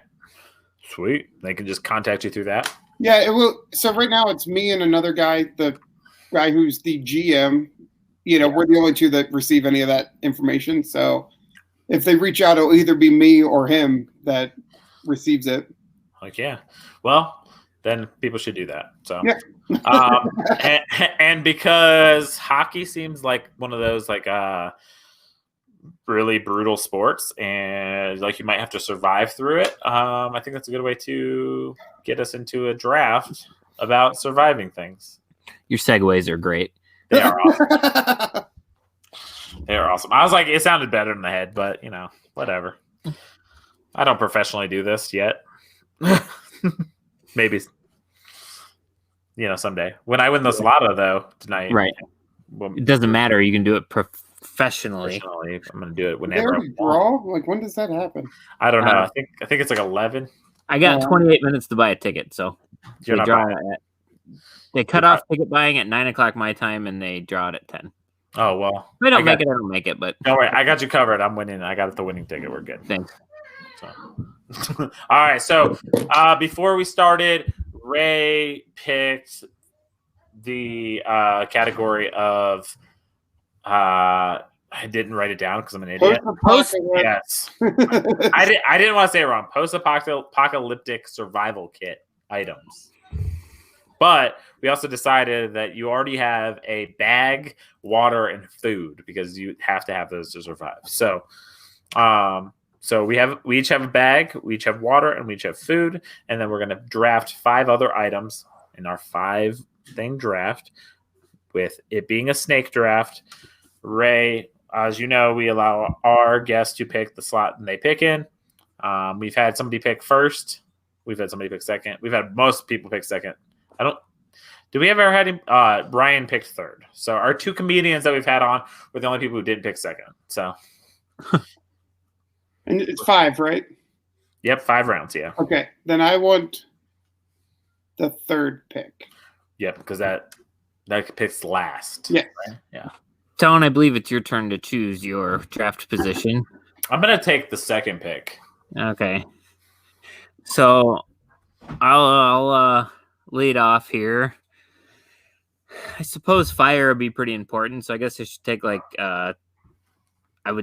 is it pretty archaic to say like a flint rock and stuff, or like what would like a fire? Can I just say fire starter? I don't want to do matches or a lighter because that'll eventually run out. I need like a striker and a flint rock or something for. Yeah, I think Bear Grylls makes like a flint. Sure, yeah, we have the little something to start fire with. Flint. So yeah, we'll say flint. We'll give you flint on that. That doesn't make my water dirty since it's associated with flint, does it? No, it doesn't. Okay. It's probably the only way. Marginally, but no more dangerous than anywhere else at that point. Yeah. I did 0 research on this one because so I'm gonna because I was gonna take flint. I should have took the first one because I had that one. That's all I got so far. Learn how to start it with a bow and string. I'm gonna take. You know what? Because you can kind of, sort of if you get good at it, which I feel like if I'm gonna survive, I'm gonna have to get good at it. I bet you could probably start some sparks off of a knife. I'm gonna take a knife, a really good like knife with a hook. You can gut things. You can fucking stab them to death. All that kind of stuff. So I'll guess a hunting knife. I guess. Just regular hunting knife. I guess I don't. Yeah. This isn't going to be like the pizza draft where we're like different varieties of thing. I think Tone just took all the knives. Oh, okay. Yeah. I'll just take the knives, all the knives. Yeah. Okay. Yeah. My first would probably be a shotgun. Fair enough. Did you just get all the guns? No, just shotgun. Just the shotgun. Yeah, right? I mean, you get all I the think that's knives. fair. I think like knives are pretty general. I think I know there's obviously a shit ton of different knives, but like guns are more like diversified. Yeah. That's true. Yeah, fair enough. So But shotgun. the way I see it is, I know we said food's already available, but you can use it to hunt, but also shotguns are good for protection, and, you know, they're just versatile. That makes sense. There's a bunch of different rounds you can get. You could shoot them far. You can, you know. Shotgun's pretty good. Yeah, I mean that's a legit survival technique. I guess. Yeah. I mean, because it's, you know, if it's zombies or just regular post-apocalypse where people are just crazy, shotgun works against both. I mean, it makes sense. That's true. Yeah, and you could use it. It's a blunt object too. You can like fuck people up with it. I mean, so I guess Ray, you got the fourth pick too. Oh, yeah, I forgot about that. I guess my next pick would be one of those e-tools. The shovel with the folds out. Gotcha, yeah. That's a good one. I definitely was thinking about I could probably take something like that. I've seen people like they have them on their cars and stuff. Like, I don't know why. Jeep? Yeah, it's on Jeeps a lot. Yeah, we get a lot of people with like FJs and stuff out here that have them.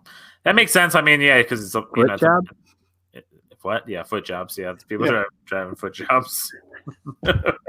Popular in Colorado. Very popular. Very popular. Fuck. I'm gonna take like a. I get. I don't know. It might have been the same thing you just took though, but like a survival knife, like a Swiss Army knife, like a Swiss Army. Maybe sort of like that, something like that, like a multi-tool. Yeah, I guess that's what I'm taking. Man, you're good on this. You got a knife, a multi-tool. Damn right. I feel like you should have just taken the multi-tool first, and then probably. I feel like we wasted a pig. I probably should have. Okay. It has two knives. Well, now I got a small knife and a big knife. I could probably rub them together and make fire. Somehow. Maybe.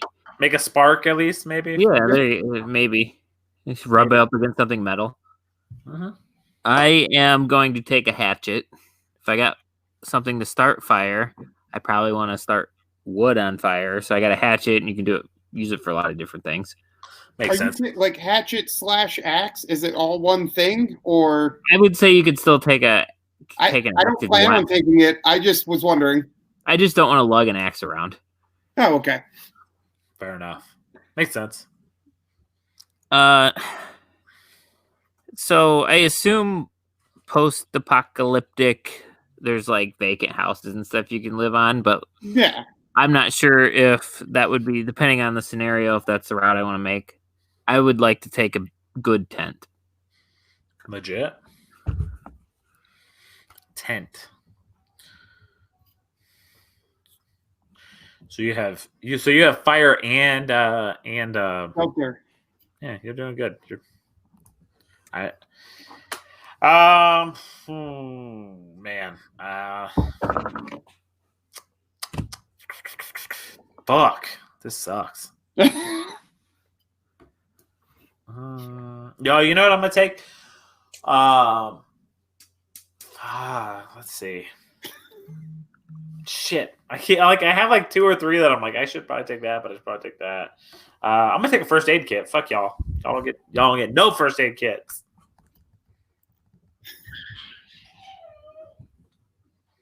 Isn't it you again? No, you're in the middle. Yeah, I'm in the middle. So I would take. I don't know what most people call it. In the Army, we call it 550 cord. It's just paracord rope.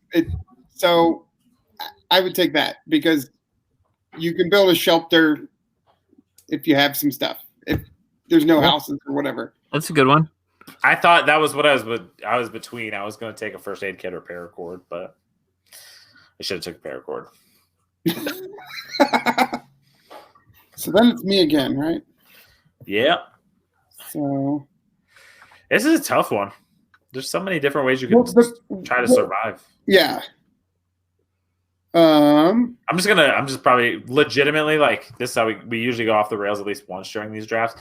I would literally I would try to make a run at like a Walmart and just like take all of the Bear Grylls survival stuff. No, horrible idea. What? What you need to do is go to the Amazon warehouse because people aren't going to think about that. That's fair enough. Good point. And we have one of those here in the Springs. We do. Everywhere has one now. We got one. Oh, yeah, I don't know. That's how they get shit to you in 2 days. Right. Don't even put it in my cart yet, and it shows up at my door. I'm like, I didn't fucking order that yet. You're like, it's just in my cart. Jesus Christ. And then you try to return it, and they're like, oh, no, don't worry about it. That is true. Get all the Bear Grylls shit, though. Yeah. So, next pick. It's getting tougher because there's more stuff I want. And I already know what my last pick is. Because nobody's going to pick it.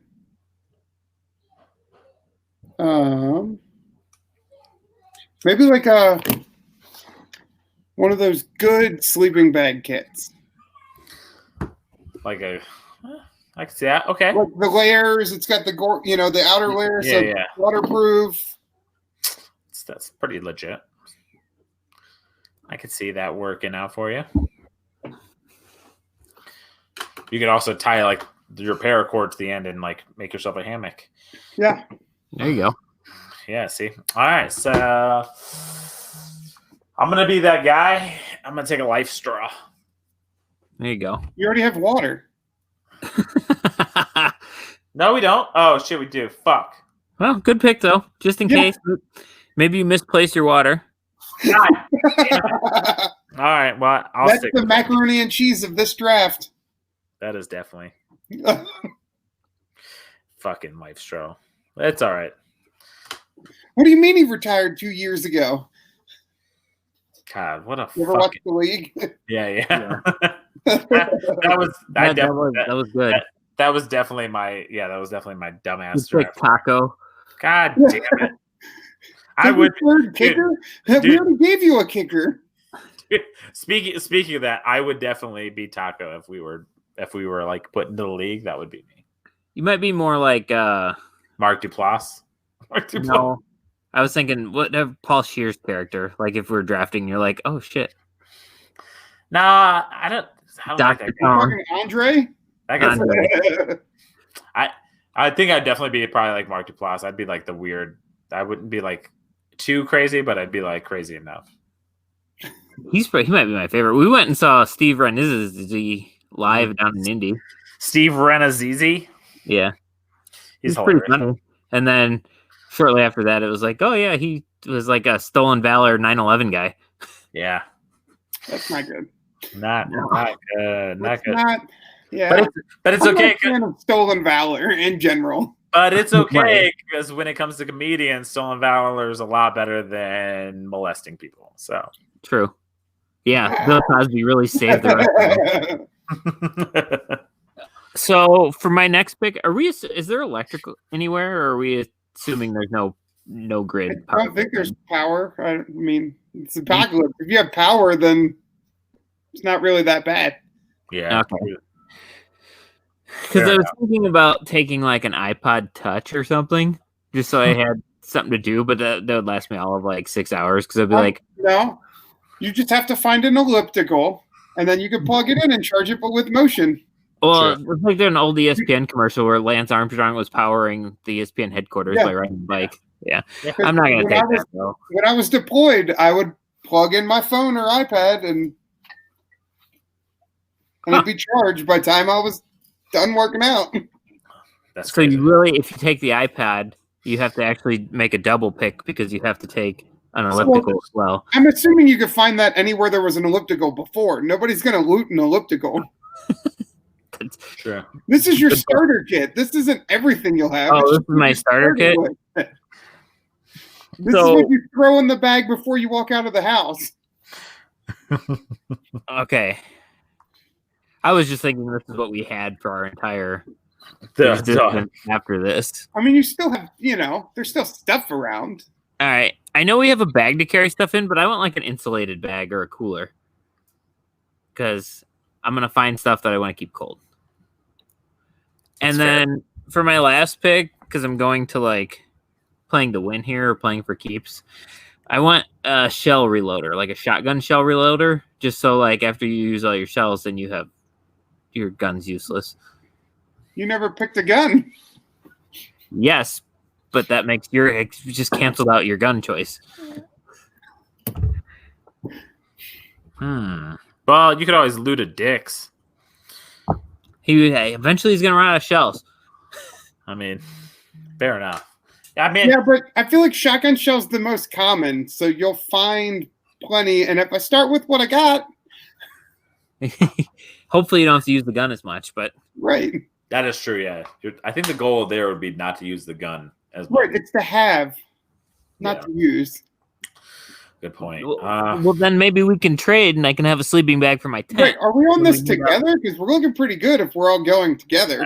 I mean, my lifestyle is going to come in clutch. I was going for separate. Yeah, me too. I was just separate. Yeah. I mean, me and Tone could start together probably. I could probably get to him pretty easy. But the good thing is like, I would assume that if we're in post-apocalyptic time, it's going to become the wild, wild west. So there will be some form of trading. So Jems' reloader would probably be pretty valuable, I guess. Maybe. I don't know. I don't know. I should have took like a case of whiskey or something. Fuck yeah. Well, my legit plan, if it ever happened, is to go steal a truck from work to start. Makes sense. That makes a lot of sense, actually. Shit. I want to get like really dumb, but like be like, I'm gonna take the keys to a Walmart, and then I'm just gonna live in a Walmart. That's fair. They'll never find you there. Right. That won't be the first place they bust through. I got the keys though. I'm gonna lock that bitch up, and then I'm gonna reinforce it with all the other stuff. You haven't watched many zombie movies, have you? No, but I'm going to Bill Murray's house. Oh, you're right. No, dude. The crazy thing is, though, is like, what kind of zombies are we dealing with? Like, are we dealing with the slow zombies? Because if it's the fast ones, nobody has a chance anyway. I was gonna say the slow ones. I feel like I could fuck up. Though. Yeah. You know what I'm saying? So like, Natalie Portman lived in a fucking Walmart for like 3 days in that one movie.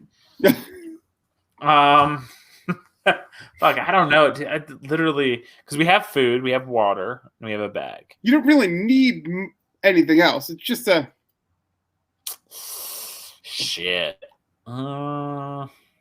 Yeah, since we don't really need anything. No, that's a bad plan because that fucking makes noise. Blowhorn. I was gonna say guitar just so I had something. To do. I probably a bad plan. Fuck. Damn. Fuck. No, that doesn't help you on an off-road. I'm gonna take a bike. It's not bad. Yeah, I'll take a bike. I'll give you a bike trailer to go with it. That way I can I'm assuming I don't have a car. So well, I mean, gas will stop working after a couple years. So yeah, so I'm gonna need a bike. So, is it mine? Mm-hmm. Yep. So I'm gonna take. Do you guys listen to audiobooks at all? Yeah. No, I listen to a lot of post-apocalyptic audiobooks. I don't listen to those, but I do listen to audiobooks. So there's one that I listen to, and it's called Mountain Men or Mountain Man. He says the third most important thing in the apocalypse. This is a zombie book. So after food and water, the third most important thing is ass wipe. Like dude wipes? I'm taking all the toilet paper. Smart. I mean, there's plenty of things you can wipe your butt with, but do you want to? It's true. Makes sense. I mean, look at we're in a pandemic. What was the first thing people went for? Right. Yeah. Good point. That's probably a good call. And then I thought it was starting because I'm like, it's happening. Dude, yeah, that shit's nuts. But yeah, I mean, I think that's a solid. It's so tough though. Like if you really like thought about it, like you're like, damn. I mean, you got food and water. Fire obviously makes sense because you can cook anything. I mean, outside of that, you're really like good. I mean, I feel like when I was like, so I'm an Eagle Scout, which isn't really necessarily a good thing anymore. But when I was a kid, we learned how to like start fires without stuff. Yeah. Like we actually did it. I'm pretty sure I could figure it out now when I could do it when I was like 10. Probably. Did you get an autograph from the Pope when you became an Eagle Scout? Because I know that was like part of it. So it's up to like your scoutmaster to. They send out requests to certain people. So I was going through storage the other day, and that's where I found some of this stuff. Oh, wrong one. That stuff that I decided to put out.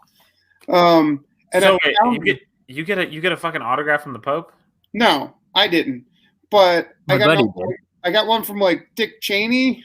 I got one from like it's just random people. Like it just who the requests are sent to. So it's not specifically the Pope. No, because I feel like that got real like, double whammy. If you're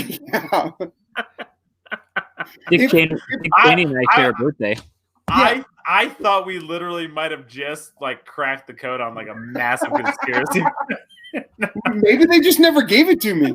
You know, like my parents were like, I was like, hold on. When you become an Eagle Scout, you get an autograph from the Pope. I was like, this is, and then you get sent to Epstein Island. Like, what the fuck is going on? What else happens? Like, how big do you think the Catholic Church is on Epstein Island?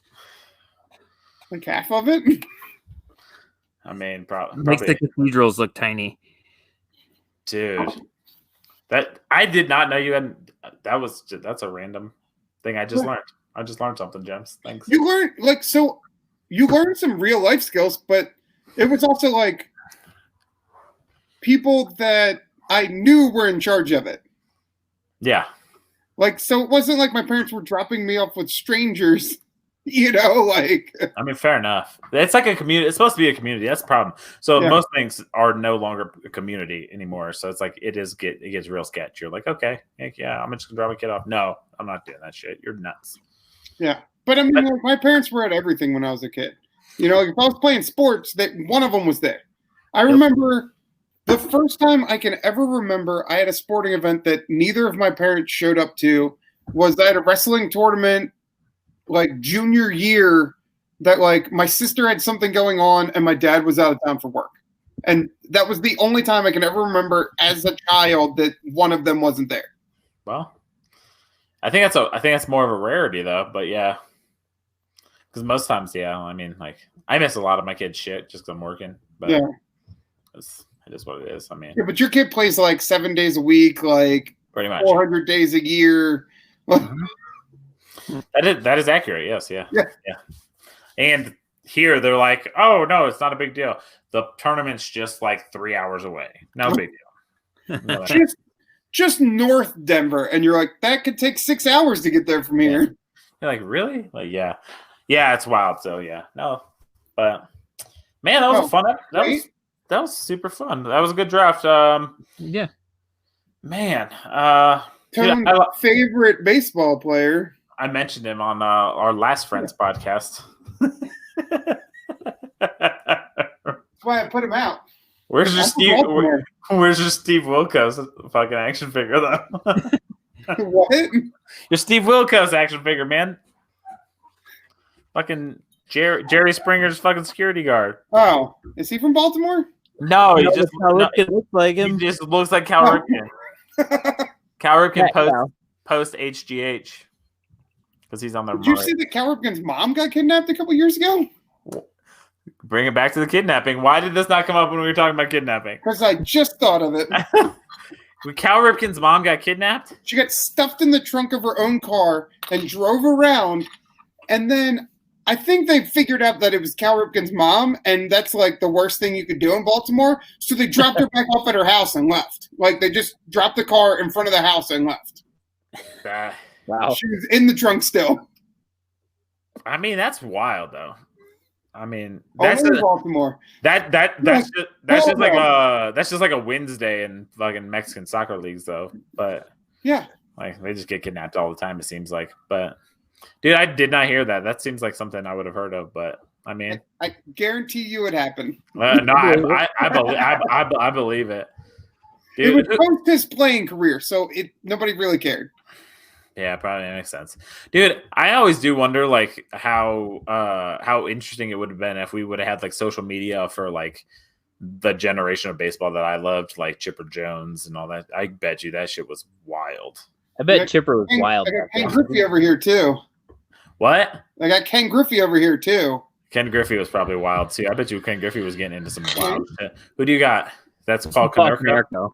One arm Paul Konerko. It's the you can turn his hat around. Because it's Ken Griffey. Hell yeah, man. Ken Griffey. I mean, and I have my Wiffle Ball World Series ring. Oh yeah, Wiffle Ball World Series ring. Legit. So are we putting in a Tone and Jems team into Wiffle Ball? We should. Good. I mean, if we turned it into a visit the parents situation.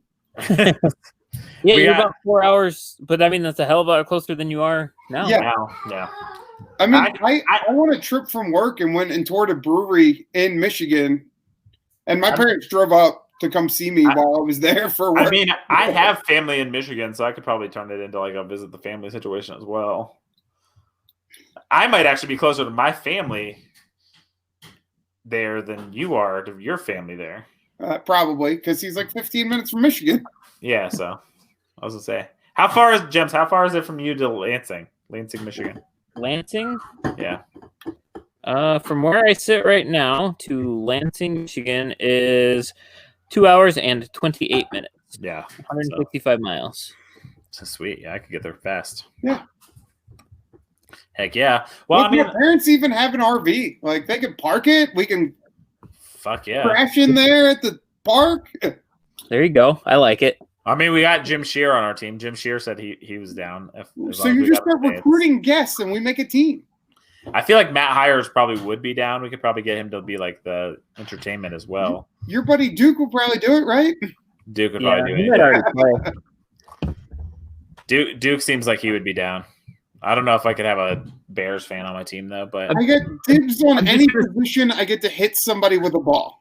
I'm just gonna start having for these buddy podcasts. I'll just start having my buddies that I know like are super good. Yeah. Then we'll just have a good team. Like, do we know anyone who played in the major leagues? Like, let's recruit them. Yeah, fair enough. We'll have somebody on at some point that you said it's slow pitch wiffle ball, right? Yeah. Oh, dude, I feel like I'd crush slow pitch wiffle ball. I thought this was fast pitch wiffle ball.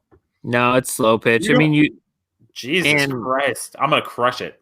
I'm you pay attention to your co-host. I'm fucking Barry Bonds of this league.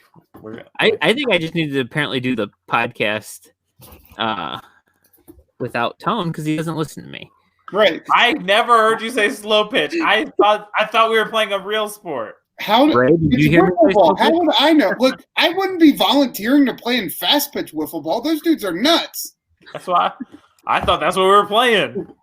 Now it's less impressive for everything I've done, but no, it's well, no, I'm just saying I feel like it would be impossible to hit some of those pitches that they throw in Those are I would rather sometimes do the fast pitch because you'll get people that'll sit there sometimes, some of these tool bags that we play against, and they'll just sit there and wait for the perfect pitch. If I can pitch with my bat, if I can put a bat on it, I'm gonna swing. Yeah. If I have a 38-inch yellow bat, if I can touch it, I'm swinging. I mean, you guys don't have like the pad down where it's like if it lands in a zone, it's a strike? No, they didn't do it originally, so they kept the originality of the first tournament. They should still have a strike zone that if it hits it or goes in it, then it's still a strike. Yeah. But like when I used to play slow pitch softball, I would get called out sometimes because I would step over the plate to hit the ball because I'd rather hit it than stand there. Yeah. Dude, standing there sucks, for sure. But no, well, I'm down. It's like, well, you now just our team just got upgraded because I thought I was going to be like mediocre. Now I'm definitely going to be like Hall of Fame level. He's calling you out, Jems. He's going to the Hall of Fame already. That's fine. He's never stepped up to the plate, and he's already in the Hall of Fame. Dude. I just had the vote for the 2021 Hall of Fame yesterday. So if you're a member of the Hall of Fame, you get to vote on future members? Yeah. Jems is big time. Yeah. I'm in the big wiffle ball scene. Not as much as I used to be. Like, we really need to make a me and Jems talk all the time about making documentaries. We need to make a documentary about wiffle ball. Could do it. I mean, we have all the people. I mean, we should. I'll get Kobe on here soon, and we can ask all the wiffle ball questions you ever dreamed of. Dude, I hope so. That I do. I'm in now. I definitely want to. I mean, like I played kid. Like as a kid, never. But we used to play. I would go over an uncle's house, and we would play like all the kids in the family. And his house, like his backyard, was like a hill. So we played on a hill, and then there was a fence at the top of it. So you'd have to feel hard to hit a home run. I mean, I was saying, if you hit the fence, it would come rolling back. So like sometimes they would misjudge it. It would hit the fence and go past them, and they're chasing it back down the hill, and you're just running. You get, if you haven't done it in a while, like even like for me who played a shit ton of it, like it'll take like a game or two, like on because Saturday's round robin to get like kind of back in the swing of things, like because you'll just miss it. Like especially me, like going from playing slow pitch softball to wiffle ball, like it's a different swing and stuff. But once you get back into it, I don't know. I mean, the hockey, I feel like the hand-eye coordination is pretty good still. Like I hit pucks out of the air. I feel like I can at least make contact. Right? No, yeah, you'll make contact. It's just a matter of hitting. Because you have to make. I don't know.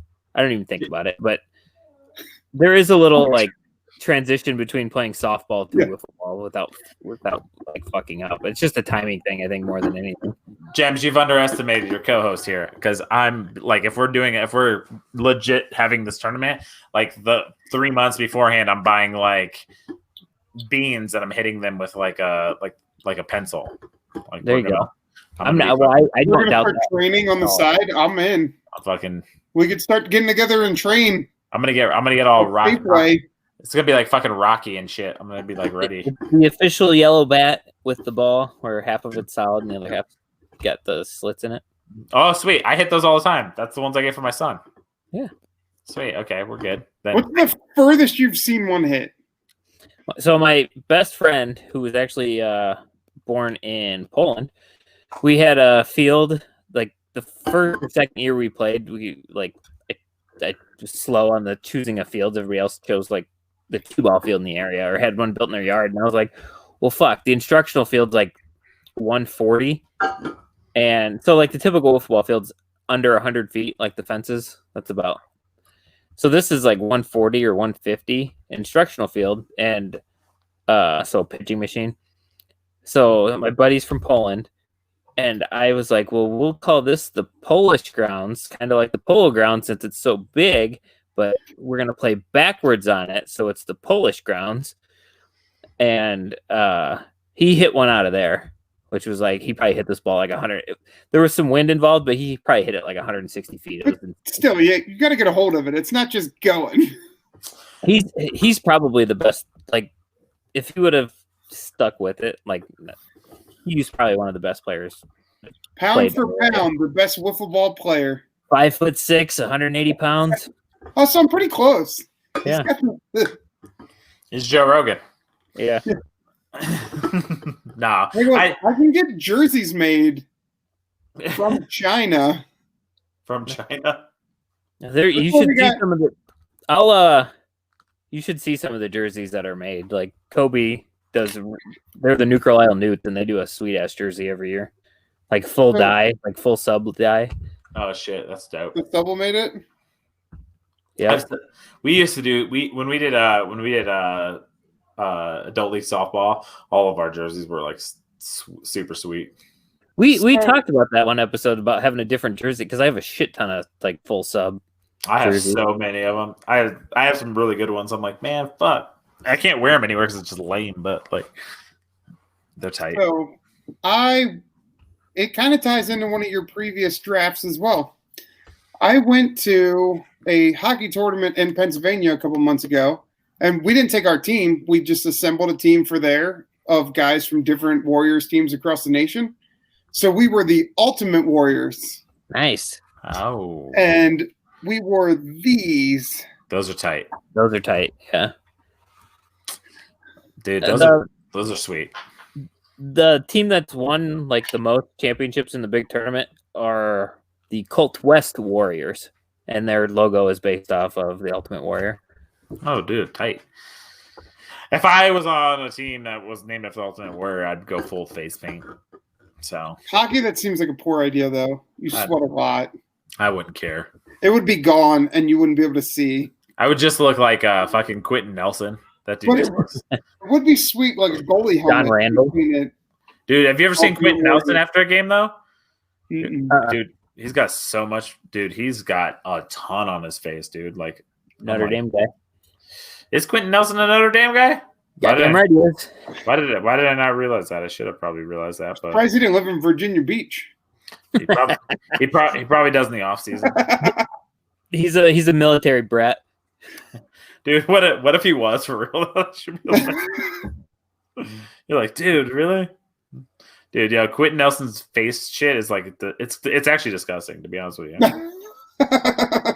It's like nasty, dude. You're like, really, dude? Like, look at this shit. Like, he looks like he just got out of a fucking fight. It's like if Ozzy played football. Yeah, you're like, dude, what the fuck are you doing, man? Like, that's a lot. Like, why would you put in that much? And first off, you're playing indoors. So, that's a lot. He just scoops and smears. Yeah. He's a scoop and smear guy. He's one sweaty day away from going full blackface and getting canceled. Dude, if he puts a scoop up here, he's definitely screwed. I've tried it before. I never noticed the difference, and it annoyed me more than like I would do while playing sports, and it never helped. But I have squinty eyes. Well, Yeah. it didn't make a difference. Dude, by the way, eye black is terrible, so I do agree with you. But We used to wear it sometimes. But you definitely missed Jems making fun of you. Oh, Because you said I tried it once, and he said blackface. no, just eye black. Oh, okay. But you see these eyes here? I can see perfectly fine, and they're like closed. Does anyone? Speaking of blackface, have either of you watched the movie Soul Man? No. Dude, that's a movie. It got made in the 80s where the dude went full blackface. It was, yeah. Why is it okay for Robert Downey Jr. to do it, but everyone else gets in trouble? I mean, I think Will they tried. under work now? I mean, no. obviously, No. great. But I think people give him a pass because every now and then somebody tries to cancel Robert Downey Jr. and then everybody else is like, "Listen, exception, we're good." Like he admits to what he did though in his past. Like there's never been. Well, I mean, like the thing is like, I don't know. Like I'm on this weird thing, and like okay, like if you're acting, shouldn't you be able to play a character? Like Michael Rappaport plays a skinhead Nazi in Higher Learning, but he's not a skinhead Nazi. I mean, well, I think also because they're actively making fun of it in Tropic Thunder. Yeah, is why it's a little bit better because they actively make fun of it. It's like a wink and nod to it. Yeah. I mean, it kind of makes sense, but yeah, like some of those movies, you're like, dude, like we're gonna cancel people because like did you guys see the Anne Hathaway thing where like I guess like she plays in one of these witch shows or some shit and she has like 3 fingers in the show and like people were like, you're not disabled. It's like what? I don't care what Anne Hathaway does, she's not getting canceled. You don't think so? I mean, have you seen her in like Catwoman or whatever she was? And Batman, or was it the little third leg of the? Yeah. Is Anne Hathaway a good actress? I don't know, but she's hot. Sometimes good. I don't know. Anna Kendrick's like that for me. I'd just watch anything Anna Kendrick does. I like Anna Kendrick too. It must be the AN. It could be they're just in movies with a lot of good people too. True. But true. I think they're in movies for a reason though. I think because people just I think they're. Do you know what's crazy about? And this is this will probably get me canceled so you can end it and then cancel yourself. So is it how you like your coffee, Tone? No, it is not. No, no, but and I don't think this is an offensive thing to say because so there's like in media there's like a lot of the women that people are like, oh my god, she's like the hottest woman. They're not really hot. They're just like this ridiculous like fake thing that's like whatever. I think the reason why Anna Kendrick and Anne Hathaway work is because they are reasonably hot. They're like in the form where like you're like I could see her shopping at the store and be like, oh, she's a really pretty lady, but not be like so ridiculous that you're like, oh, it's a unicorn. Yeah, and Anna Kendrick's like pretty talented too. Like she can sing and she's funny. Yeah, really. Like she did well in. Cups did well. It's still on the radio. It was a #1 hit. Yeah, so I can't beat that. I think the only other actress that did that was Gwyneth Paltrow. Really? Mm-hmm. That was an actress before they were a singer. Yeah, I think like an actual like big actress that like had a #1 single because like she had a single with like I think it was Huey Lewis or something like that for like the single soundtrack. Or something. Is she the News? No, she's not the News. No. Oh. Yeah, I mean that would be breaking news if Gwyneth Paltrow was the News. Although Gwyneth Paltrow is like kind of got to that point where she's like she jumped the shark on herself. Like you're like, go away, please, Gwyneth Paltrow. So, but yeah, next time you're on, we're gonna do a draft of like random female actresses just for the hell of it. So, okay, just because a laminated list draft. Exactly. Oh yeah, it'd be hilarious. So yeah, I think that's the best spot to end this podcast. We talked about a lot today. We got through a lot. And Ray, thank you for coming on. Appreciate you having you. And thanks for having me.